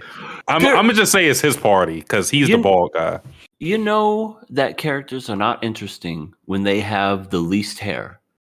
Just and I'm saying that anime wise because there's characters that have they're important by the color of their hair. It's like, oh, this character's got if they have that boring brown short haircut, then they're trash. Absolutely. Oh, this person's got blue. They're important. Oh, this person's red. Yeah, they're important. Brown, black. Well, black's 50-50. You never know. But brown for sure is that's the hairstyle of either brown hair or no hair. you're just a background character that's gonna die in the first 2 rounds or whatever. Yeah. And then Werbel's party, they also encountered the replicas, and they, Werbel just, mix matched their opponent so they weren't fighting each other, mirrors of themselves. So, yeah, this dungeon is pretty crazy thus far. It's interesting for sure. And I'm looking forward to see what happens now and later on. So, we started with 18. We already have 17 people left. So, are you still confident about the number of people you think will pass? I think you said 6 was the number. I said you thought 6 was going to pass. I still think that's a fair number. Fern's definitely going to pass. Ubel's definitely going to pass. Probably Frieren. She makes it to the last match and then doesn't do anything. Maybe Dinkin. And then that leaves 2 more. I would assume maybe Bluehead. And Werbel? Werbel, excuse me. It's very similar to Ubel. I should have known that. I don't know. And maybe Baldy. I don't know. He just randomly he's like, I can't believe, I don't know how the fuck I did that, but I'm here. I did it. The gleam just coming off. I did it. There was never a doubt. I want him to do that though. I want him to be at the bottom of the dungeon, and I want them to not show how he did it. Same. I literally, it's like, finally you guys showed up. Huh? What? Huh? He's just smiling. This door was locked. How the fuck did you get in there? Kids play, man. Kids play. This was nothing. I want him to be at the bottom of the dungeon, pass it, and then the next round he just gets obliterated, and we never find out how he did that in the first place. It was his cousin Saitama. He just did everything for him, and he's like, I can't do anything for you now. I have places to go now. I need this to be a meme now. This random ball guy just destroying everybody in this competition. I need it. That would be great. But I mean, they're in for some hell. Dinkins group that is with Frieren. I mean, given that he got obliterated by Frieren before, you would expect him not to be able to pass it or beat her this time around. But that was a 1-on-1, and now he has 4 other members with him that can help out. Considering Frieren's strength, though, I still don't think that's enough. But they may have some restraint techniques or something that may be able to get the job done. Because all they need is like one shot to the heart or something to beat her. Even though they're like great replicas, they aren't those characters. So Right. They're not them. They're just clay and sand, whatever they are. But they proposed too that somebody was making these guys. So Ooh. that's kind of a scary concept if they can make perfect replicas of Frieren. So if they end up fighting the person who's making them, then they may be in trouble. If anything, I think it's one of the sorcerers. Really? That's my guess. One of the mages competing? Not competing, but doing the whole test. Oh, that's what you mean. Yeah, sorry. I think it's one of them. Either it's Sense or the other one, the one that was drinking tea the whole time. Well, I guess they were both drinking tea, but the one opposite of her. I feel like it could be the person who made the golems in the first place. They gave us their names. The name was Scrappy Doo. what the fuck? I wrote it down and then I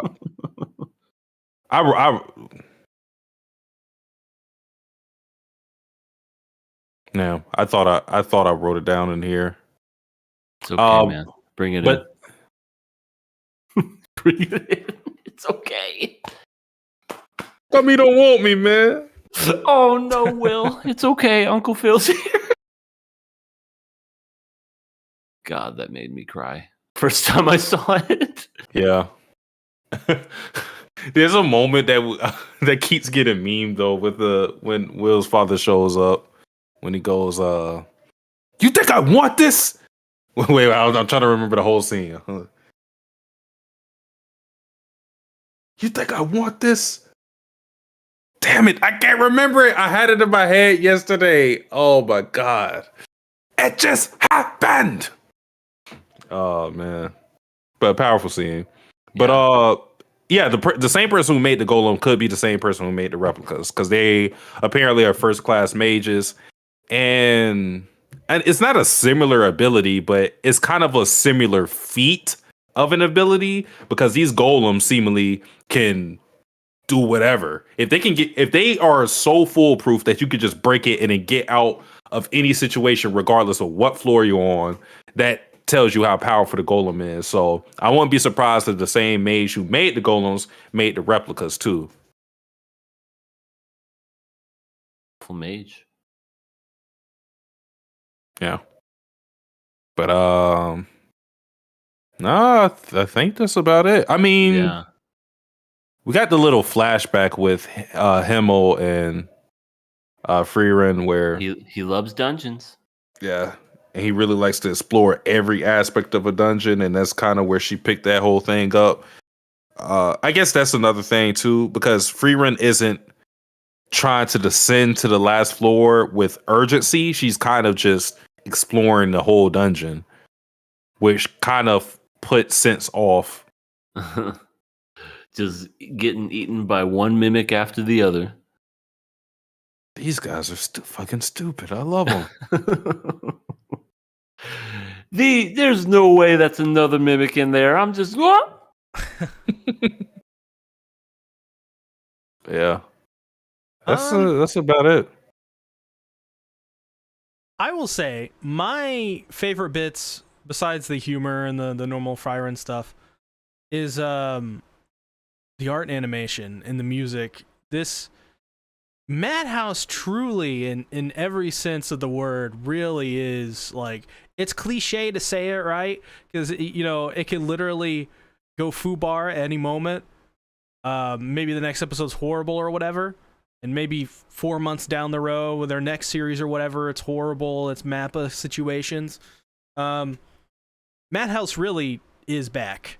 Like, I haven't seen Madhouse quite in their element like this, because this episode had some insane animation. Like, during the middle and near the end of this episode, incredible. Really incredible. Really fluid. And there was even like a beam struggle at one point. Like, it just came out of nowhere and it hit you like a truck. And Frieren's great, but I want to see what they do next.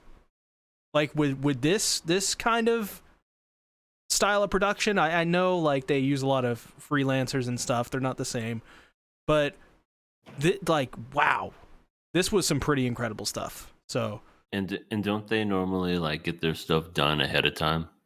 No, the reason Mappa exists is because Madhouse, which is ironically the same thing that Mappa's doing right now is what Madhouse was doing before Mappa came around.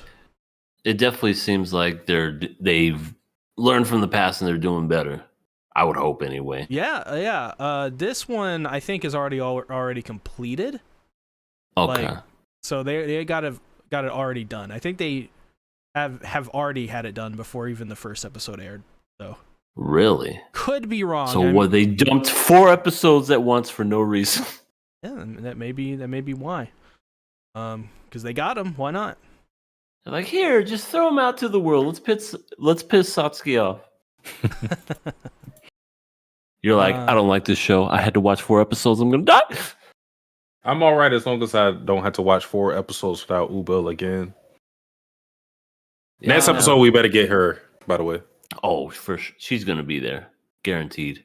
Yeah, I'm really excited for the next episode just to see what the hell they're gonna do to take down Clay Frieren. Are they gonna like what are they gonna do? You know what they should do? What? Make a mimic. Hey, yeah, summon mimic. Mimic, an actual mimic that doesn't look like a box. First round, the first round, they cast Bless on everyone. then they summon. Then Shadowheart summons Magical Axe. Beautiful. And then Karlach. Obviously, you have to do Bearheart immediately for Karlach. So. Yeah, she's. I love Baldur's Gate. That's how the fights always got to start. Those blessing. Too bad Aqua can't be as good as Shadowheart. Not many people. Honestly, Shadowheart may be the most useful character. I can't see Never not playing with Shadowheart in a party. Yeah, Shadowheart's great. I like Lizelle. She's pretty good with her multi-attacks. Great. Yeah, because she's a Gith Yankee. So she has a... How dare you call me a Githlanky? My parts are neither long nor short. You geek. Squaw. Oh, How shit, I'm sorry. How dare you? Anyways, we're digressing. I guess that's it for let's go ahead and let's get into viewer questions. Viewer questions. The first question's kind of great. Do you think anime characters are farting when they're not on screen?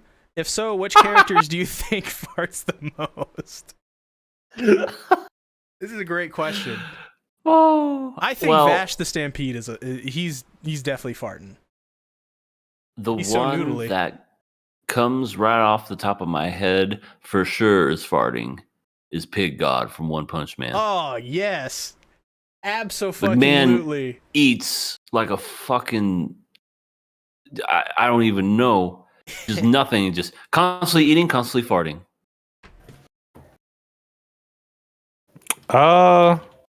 Gotta go with Goku. Oh yeah, No, that's a good all one those too. all those carbs, absolutely. Chi, pull my finger.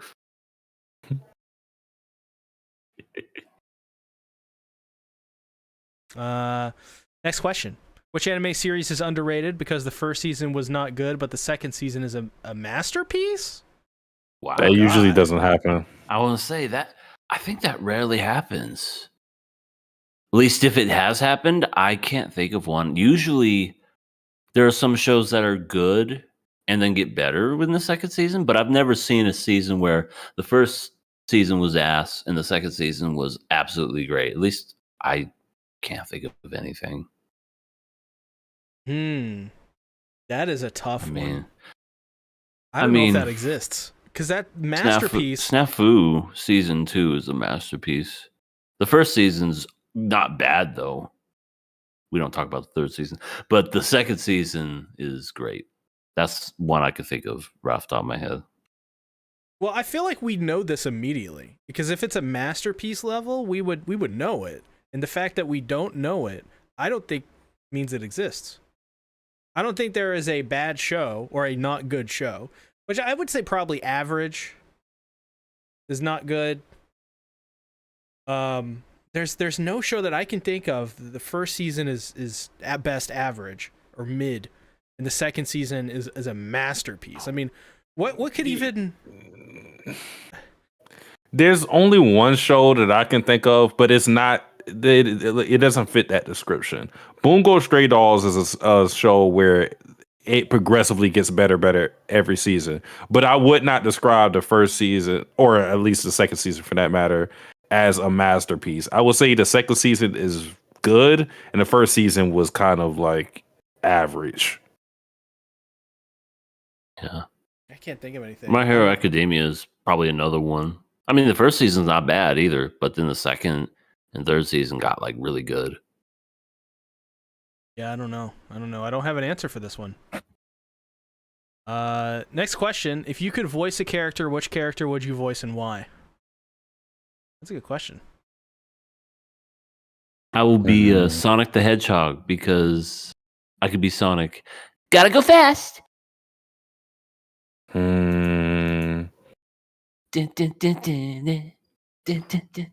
gonna be a I character. love chili dogs.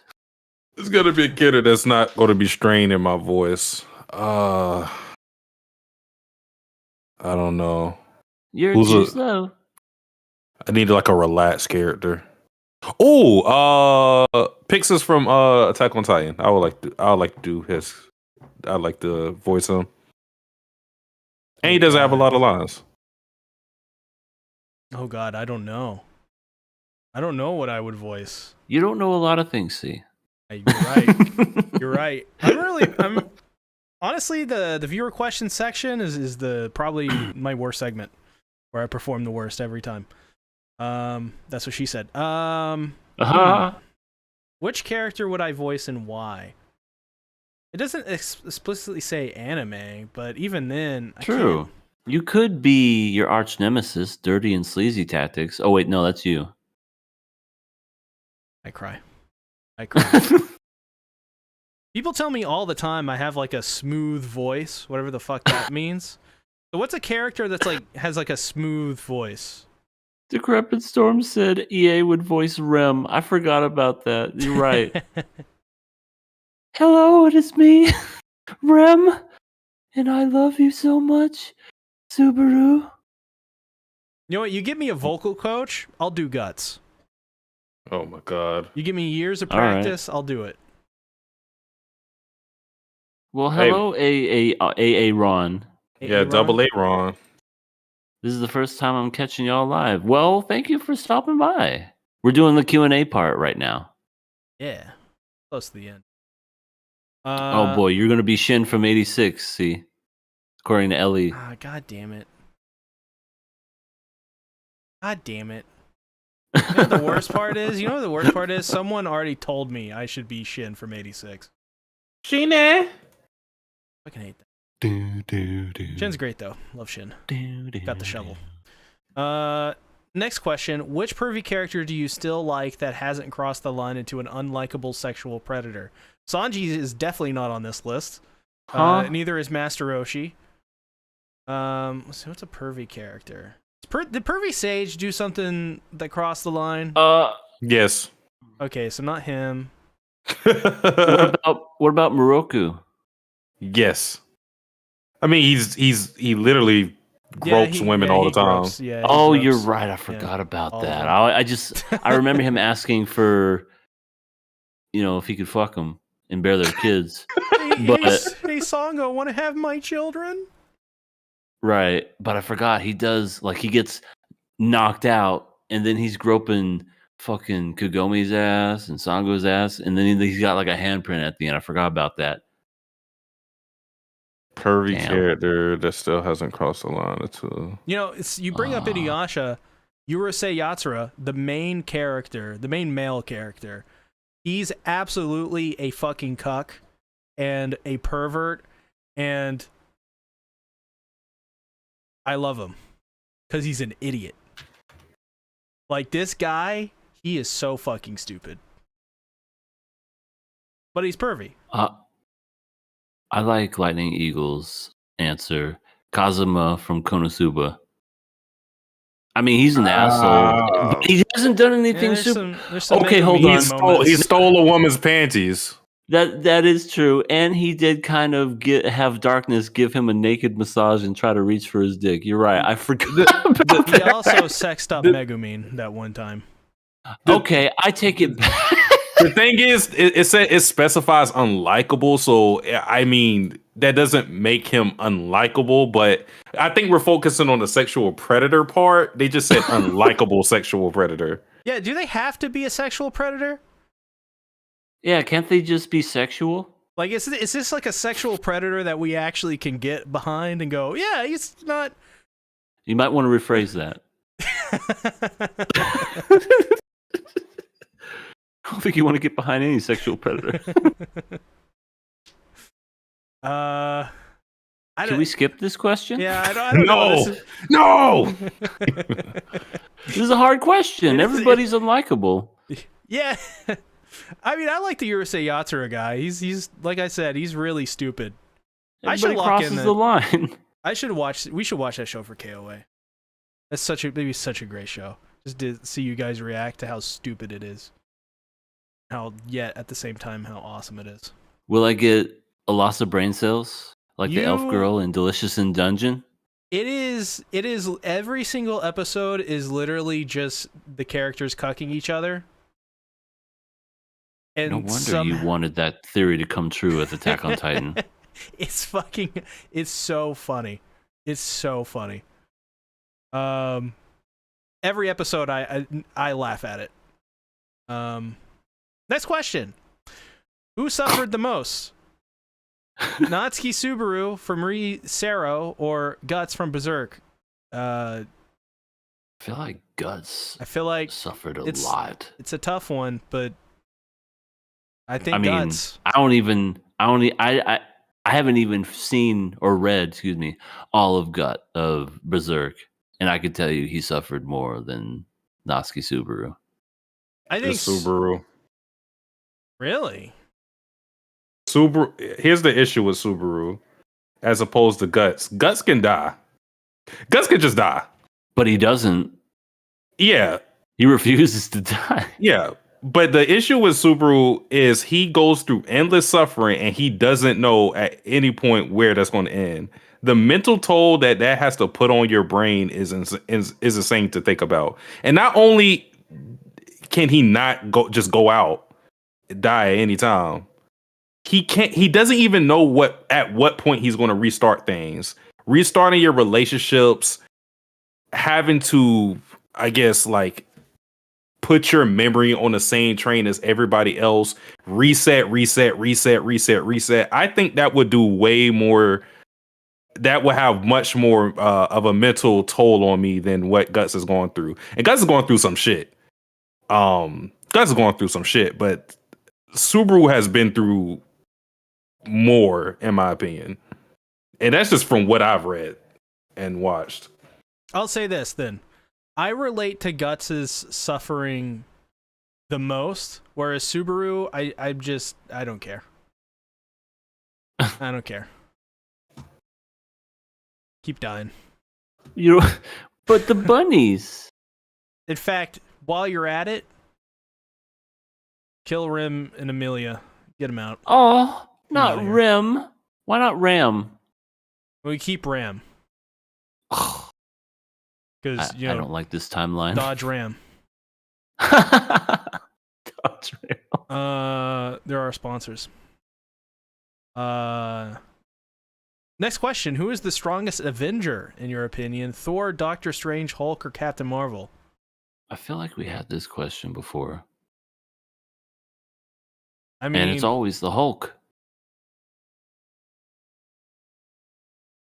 It's the Hulk only because of his stipulation of he gets stronger the madder you are, and you beat him up, he gets angrier. he's a It's Super like you Saiyan. can't beat the Hulk. He basic kind of, yeah. Except he gets stronger faster. It's not like he loses a battle, come back the next day, full tummy. Like he's literally just like an unstoppable force, the Hulk. I guess it depends on like which version of what characters we're talking about. If we're just talking about MCU and then we put them all at their strongest, and I would say Thor, just because what he was able to do with Thanos at the end. That's a good But one. like canonically, I believe is Hulk because of what you just said. So I yeah. Yeah. If he didn't have that, I'd probably have to give it to Thor too. I'm gonna go Doctor Strange because he's Benedict Cumberbatch. And that's a fun thing to say. Next question: which shonen main character has the best powers? Naruto, Luffy, Goku, or Yuji? You have the powers within you. Yuji just boxes people. He doesn't even use powers. Which, I mean, yeah, that could. Well, okay, so has the best powers. That feels kind of like personal opinion. 'Cause you could be like, oh, Yeah. those are the best powers because I like those powers, Guess we're not really Oh, arguing. Goku's hair changes color. I love those powers. I'm going with Goku. Instant transmission, flight, Ooh, super flight. strength. Get to eat a lot of food. Well, Luffy does that too, I guess. But and Naruto too. I'm gonna go with I'm going Luffy, with Goku. aka Yeah, Luffy, Goku. aka Doofy, because he gets to hang around Nami and Robin and Sanji. No, Usopp. There you go. It's not a power, by the way. Hanging out is not a power. And he can do the stretchy thing. That too. I could be like, "Hey, Luffy, hand me that thing from across the ship," and you go, "Sure thing," and you do it. Yeah. And I'd be like, "Shit, your arm's stretching. That's wild, crazy." Does other parts of your body stretch? Actually, Oda, the creator of One Piece, answered that question. Yes, his penis does stretch. That's incredible. There's also that one time he went crazy in a questionnaire about Nami and a flute or something. Weird. Huh. Maybe a little bit of a sexual deviant, but he is a mangaka. Next question: who's the best Avenger, John Wick or the Bride? Kill Bill? Any of you ever seen Kill Bill? Yeah. It's a Yeah, fantastic movie. I think but why? Uma Thurman, The Bride, was a. And when they say avenge, I'm sure they meaning like seeking revenge. So they avenged Yeah. because John Wick did it with his dog, and The Bride she got shot and killed on her wedding day. Which, come on, Yeah, she punched her way out of a coffin at one point. right? That was the second one, but she supposedly died in the first one, came back to life, and she was going to exact revenge against everybody that betrayed her. They have a fucking anime flashback in Volume 1, which is amazing.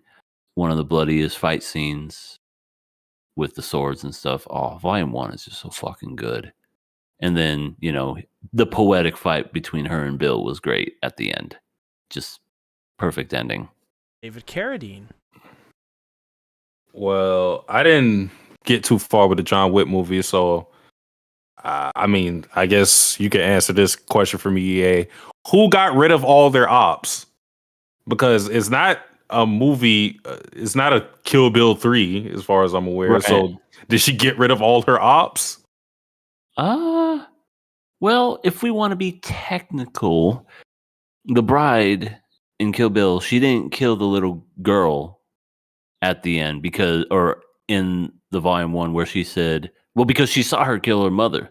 And she said, if you feel as if you want to exact revenge on me, come find me. And then that was that. And that's kind of like left open to if they ever make a Volume 3, they would do that. But John Wick definitely defeated every single person that was in his way and didn't leave anybody alive. All right, then John Wick then. Yeah, kill the little girl. Come on, do it. She has a heart. She has humanity. Well, she can't be the best Avenger then. I'm gonna go with. I really want to say the bride, but I think it's gonna be John Wick. Cause Keanu. Next question: who's the best waifu?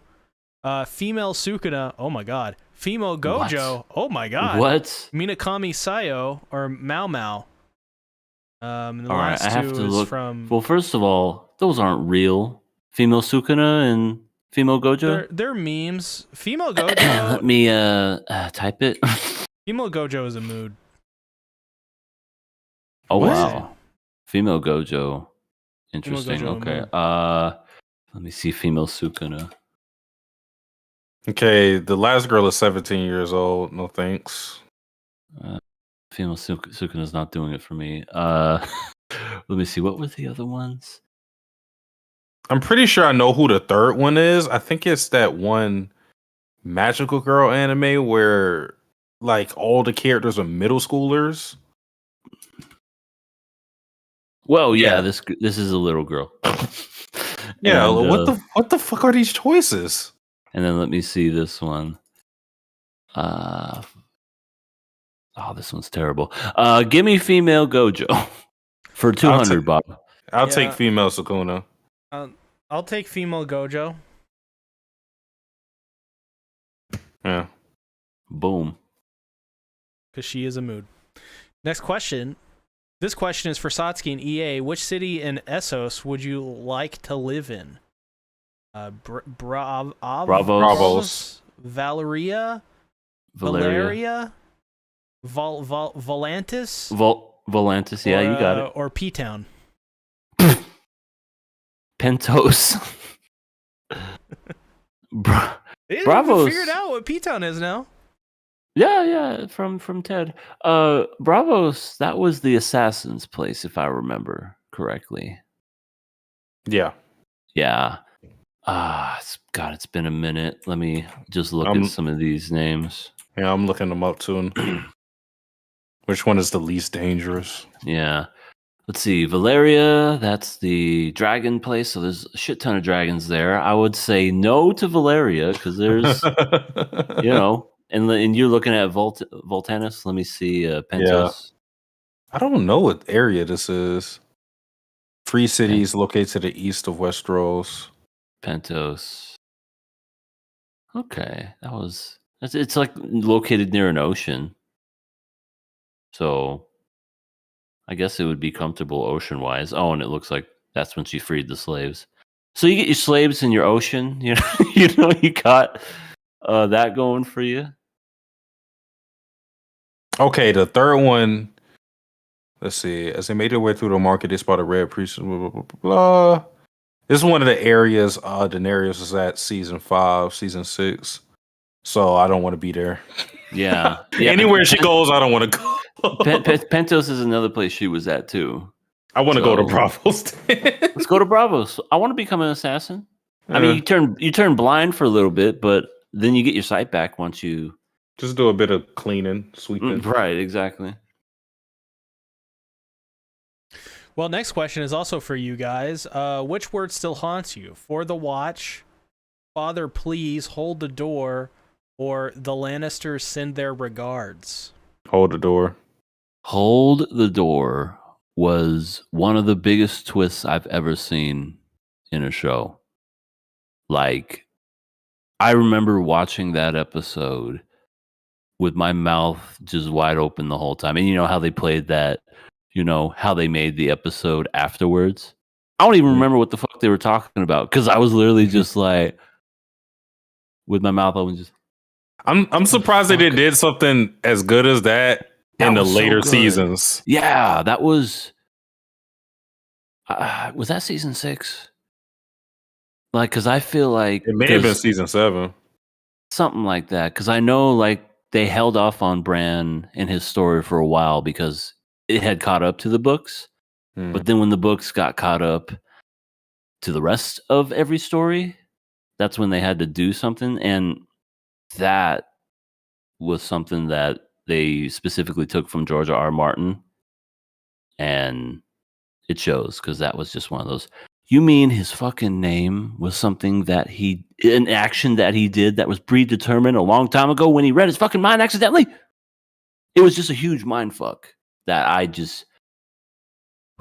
But I would say, for me, the second place would have to be the Red Wedding because that also was a fucking just surprise. Like, holy fuck. So many characters that have been there for 3 seasons just died in an instant, like nothing. Wow.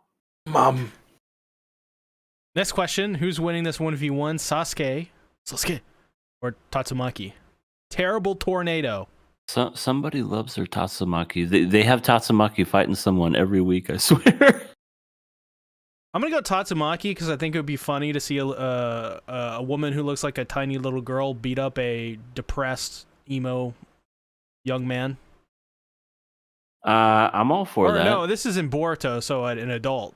So yeah, we need that. It's probably Sasuke. Yeah, it's probably Sasuke. Well, I'm not caught up. I'm with gonna either, go with Sasuke. So I agree. Next question. Teen Gojo is running the gauntlet. Where is he stopping? Mahito, Jogo, Toji, and Shibuya arc. Yuta, post movie, or fake ghetto. Was Yuta drowning there? That's how she sounds. She has the whole effect. On her voice. She's that's the demon. Yeah, it's Rika. Yuta. I mean, Teen Gojo will lose to Toji. Yeah, I think so too. Yeah, absolutely. I mean, he did before. Yeah. I think he'd get through Mahito pretty okay. Jogo would be a little tough, but yeah, Toji for sure. Next question: who's winning this 1v1? Bakugo or Deidara? Deidara would destroy Bakugo. Oh my god, this is not a good matchup. Oh my god, he would destroy him. Deidara blew up was about to blow up a whole village. That is a horrible matchup. Well, next question. Who's most likely to win a stand-up comedy competition between these 4? Oh my god. Jerry Seinfeld, Chandler Bing, George Carlin, or Robin Williams? Well, it ain't Chandler Bing. Yeah, it ain't him. No, I don't think he's funny. It's probably not I don't Jerry like Friends Seinfeld to begin with. Robin Williams is hilarious. I love Robin Williams. I mean, George Carlin is... I've always said when it comes to George Carlin, he's not hilarious. He's more a philosopher and insightful and just a very interesting human being. He's not so much a comedian as he is a prophet. But Robin Williams was the man. Rest in peace, Robin. He was hilarious. Yeah, I think Robin Williams, his work, even like his worst stuff still had that insane creativity, and he had so much drive behind pretty much Just nearly energy. anything. He Yeah. had the energy. I And he mean, could do it yeah, I know all. he was on coke like 3/4 of his life, but like, dude was just on one no matter what he did. Yeah, and even his more serious roles like the Ooh, Good Will Bicentennial Man, Hunting. Good Will Hunting. Good Will Hunting is a masterpiece. God, love him in that. Like I can't think off the top of my head, I can't even think of a person that rivals Robin Williams in terms of how robust he is as just an entertainer. Like I cannot think of anyone right now that even begins to rival him. He may be one of just the greatest entertainers to ever live. Yeah, in fantastic movies too. My childhood. Yeah. It's a shame what Satsuki. happened to him. Oh, I'm going with Robin Williams. Yeah, he's the man. Next question. Base Garo from One Punch Man is running the Jujutsu Kaisen Gauntlet. Where is he He's getting stopping? very specific. Inumaki, Megumi, Yuji, Jogo, Yuta, or Sukuna. Well, he's not getting a Sukuna or Yuta Base Garo? or Jogo. Stopping at Jogo. Yeah, that sounds fair. Inumaki, he has a technique that's pretty crazy, but I think Garo could get through that. Megami, no, he's not stopping him. Yuji, well, it depends on what Megami you're talking about, but yeah, I think he'll get past it. And Yuji, he just boxes, so yeah. Jogo is where things get really crazy for him. Next question. Which would be the worst to transform into? Cyborg like Kuma from One Piece? I have no idea what that is. I have no idea what that is. Android like Dr. Gero from DBZ. Soul Armor like Alphonse from FMA. Mechamaru like Muta from JJK. What would be the worst to transform into? Like if they had no choice? Because, Soul Armor? Alphonse didn't really have a choice. He just got sucked into the soul armor. Yeah, you're literally a piece of walking armor that Right. has a spell on it that holds your entire soul, that if you get rain on it, you die. And by the way, that's not that marking isn't going to last forever anyways. So one day you just may die. Right. And that's just scary. Yeah, it's a soul armor. It has the same drawbacks as Mechamaru, or Mechamaru has the same drawbacks as a soul armor, with the exception of what C just said, of it having like a huge weakness. So, and I feel like Blue Popsicle kind of like lessens the blow a little bit for him. Like really does. Like She Alphonse, was the downfall of Shibuya. Alphonse didn't have Blue Popsicle. I mean, yeah. That final blow. That final blow that could have saved everything, Satsuki. If only. If only she just had a little more oomph back. I think she was this close to getting Ghetto. Next to last question, penultimate question. Who's winning the Fatal 4-Way? Kuma from One Piece, Dr. Gero, Alphonse, or Mechamaru? Doesn't Mechamaru have like a whole bunch of it's mechs? I think it's Mechamaru. Mechamaru has I don't a know Gundam. anything about Kuma. I don't know what Kuma is. Me neither. Kuma might win this. I'm not going to lie to you. Is he a bear? He's bear-like. Kuma's pretty crazy. I'm not gonna lie to you. So Yeah. Kuma will win this. Not the more that I think about it. Dr. Gero would be the only like sort of competition, I feel. But I'll probably give it to Kuma. Damn. Okay. You're just saying that because you're getting emotional over the characters that you like. I only like cool characters.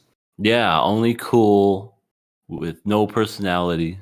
I don't understand Sexy. the story. Last question. Who would be on your video game Mount Rushmore when it comes to your favorite characters? Oh, that is a good question. Oh, man. Mine's gonna be Danganronpa. I gotta think about that. Well, how many people are on the Mount Rushmore? It's Well, five? Mount Rushmore is four. Four. Not five, Okay, four. So, you want to go first, C? You gotta think about it. I think for sure Nathan Drake. No, not Nathan Drake, because Lara Croft. So, well, Master Chief for one. Okay, Master Chief and Lara Croft. Maybe not Lara. Okay. God, this is actually really difficult. I know Master Chief for sure. You've only chiseled one head, C. Come on. One helmet. One helmet. Because he doesn't have a face. We all know that. Oh, God. Yeah, you're going to have to come back to me. Sasuke? Search here. I'm still thinking about it. That's so I need four. I know like one of them that would definitely be on there. I will go with mine then. My video game Mount Rushmore. Number one has to be Mario. Has to be Mario because he is just an icon, just a legend. Transcends not just Nintendo, but video games in general. You know, outfits, movies. He has his own fucking theme park in Universal Studios. Mario is just an icon. I'll go with Lara Croft since C doesn't want to do it. Because I remember it was like one of the first games I played on the PlayStation 1 was Lara Croft. And I didn't care that she was a girl. She was just really badass and really cool. Just awesome. And I feel like she's, as we see that we have a new remaster of the first three games, just still kicking, just great. Even the first remaster, because I never played any of the other ones, like Shadow of the Tomb Raider or whatever. Like that, the first remaster was pretty good. I thought it was pretty good. Kratos, because it's fucking Kratos from God of War, and I love the version from the fourth game, like the slight reboot with Atreus. He's just an amazing character. And my fourth one, gotta go with Marcus Phoenix. One of the best trilogy of video games ever. Gears of War 1, 2, and 3. There's no others that exist, so don't even look for them. Marcus Phoenix and that whole cast of characters are just great. God, just Dom, Coltrane, Baird. Love all those guys, but gotta go with Marcus. That's my Mount Rushmore. Master Chief. Oh, this is so fun. Solid Snake. You still think? Okay, Solid Snake. Solid Snake for sure, just because of Metal Gear Solid 2. Oh man, this is so hard for me. Fuck. There's so many I want to say. I think. God dang. Ooh, Gordon Freeman's a pretty good one from AA Ron. Is a great Half-Life, one. anyone? Oh my god. You know what? I'm gonna throw in. No, I can't. It's so recent. But I will say a runner-up for me is Ketherick Thorm. Ooh, from Baldur's Gate. Yeah, it's J.K. Simmons. So Yeah, he's great in everything he voices. I really want to say, who is the main character from BioShock? What's his name? I can't remember his name. I just know him as "Would You Kindly." Would you kindly? It's the. Oh god, yeah. Or are you talking about like the guy that made the world in BioShock? Is a man not owed his sweat from his brow? Yeah, I would say Andrew. Oh, what's his name? Andrew Ryan. Garfield. Andrew Garfield. And if not Ketherick Thorm, I would put in. Yeah, probably Lara Croft. Give it to Laura. Lara is. I love every iteration of Lara. So they recently released the new iteration. What it's going to look like? They apparently unified it looks all of great. them. She looks awesome. Looks great. She's got basically the classic outfit with the modern hair and face. I love it. Mm-hmm. Yeah, it's really great. I hope the next game's good. They're all really good. Some of them a little weaker in certain places. Like the first game, weaker gameplay. Second game, amazing gameplay and amazing story. I love the first game. The third one, the most strangest, randomest story that clearly paints Lara Croft as a villain for some reason, but we're supposed to act like she's the hero. But the best gameplay out of all three, easily. But yeah, that's what I would do. EA. Hey, I was gonna say you're gonna skip Satsuki. That Satsuki. is some disrespect. I apologize. We were on this so long. Because someone kept taking their time. Yeah. so I think all of mine are different. First one I had to go with is Cynthia from Pokemon. Ooh. My GOAT, my champion. And second, this one I was struggling with because I knew it had to be one of the GTA characters, but I couldn't think of who was my favorite one. But then I had to settle on this one. I had to go with Nico Bellic. Ooh, that's a good choice. Yeah. Third, gotta go with this one. I actually struggle with because it's weird. I think so. It's Dutch.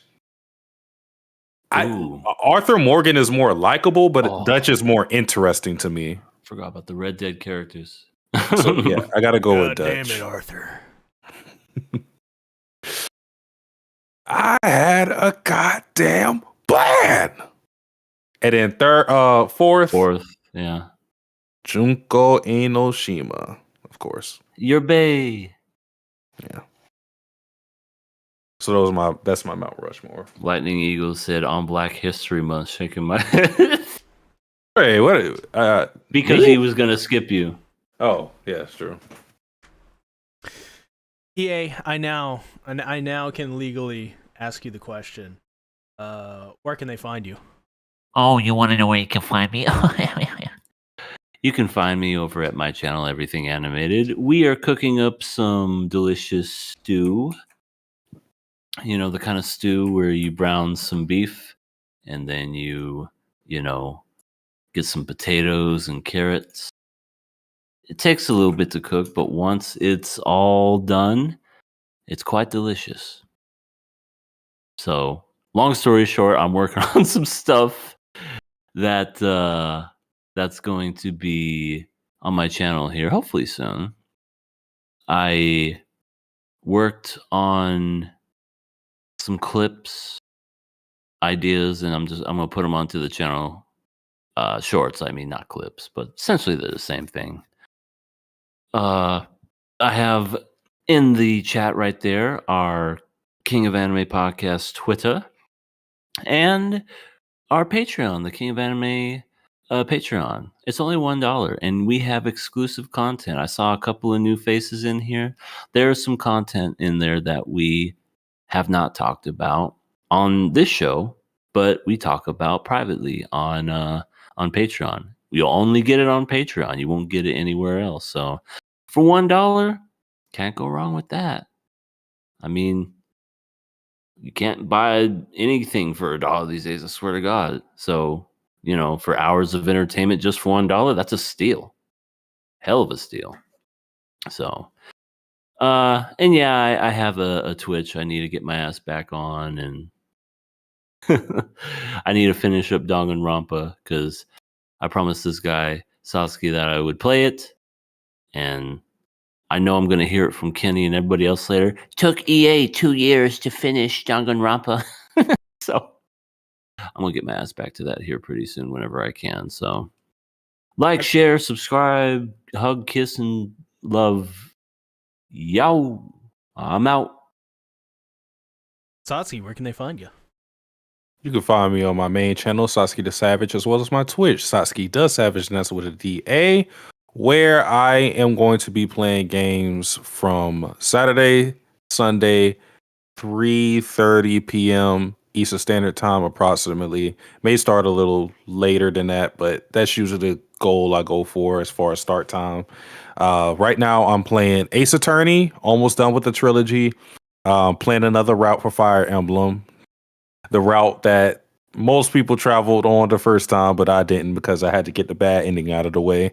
As well as Danganronpa, Ultra Despair Girls, and Persona 3 probably way later down the line because I want to wait for the hype to kind of die down so I can swoop in and get the people who played it afterwards. So that's where you can find me on my main channel. I got some big things planned. I need to figure out a video I need to drop in between the other video, a big video I have planned, because that's going to take me a while to do. But that is where you can find me. As EA said, hit that Patreon, subscribe, check out our Twitter, follow all those links, stuff, things of that nature. Yeah. Well, as for me, I don't got anything going on. I am now, like Satsuki used to say a couple years back, I am completely washed. Don't depend on me to do anything right now, unless it's Chainsaw Man related. I do have a secondary channel called Bento where you can go check out my Chainsaw Man content. Maybe there's going to be a new chapter tomorrow. Either way, most recent chapter, probably one of the best chapters in the entire series so far. So really big, really awesome, big moment. Yeah. That's it. I don't got anything going on. So thanks everybody for watching. We'll see you guys next week. Bye. Jenny. Later.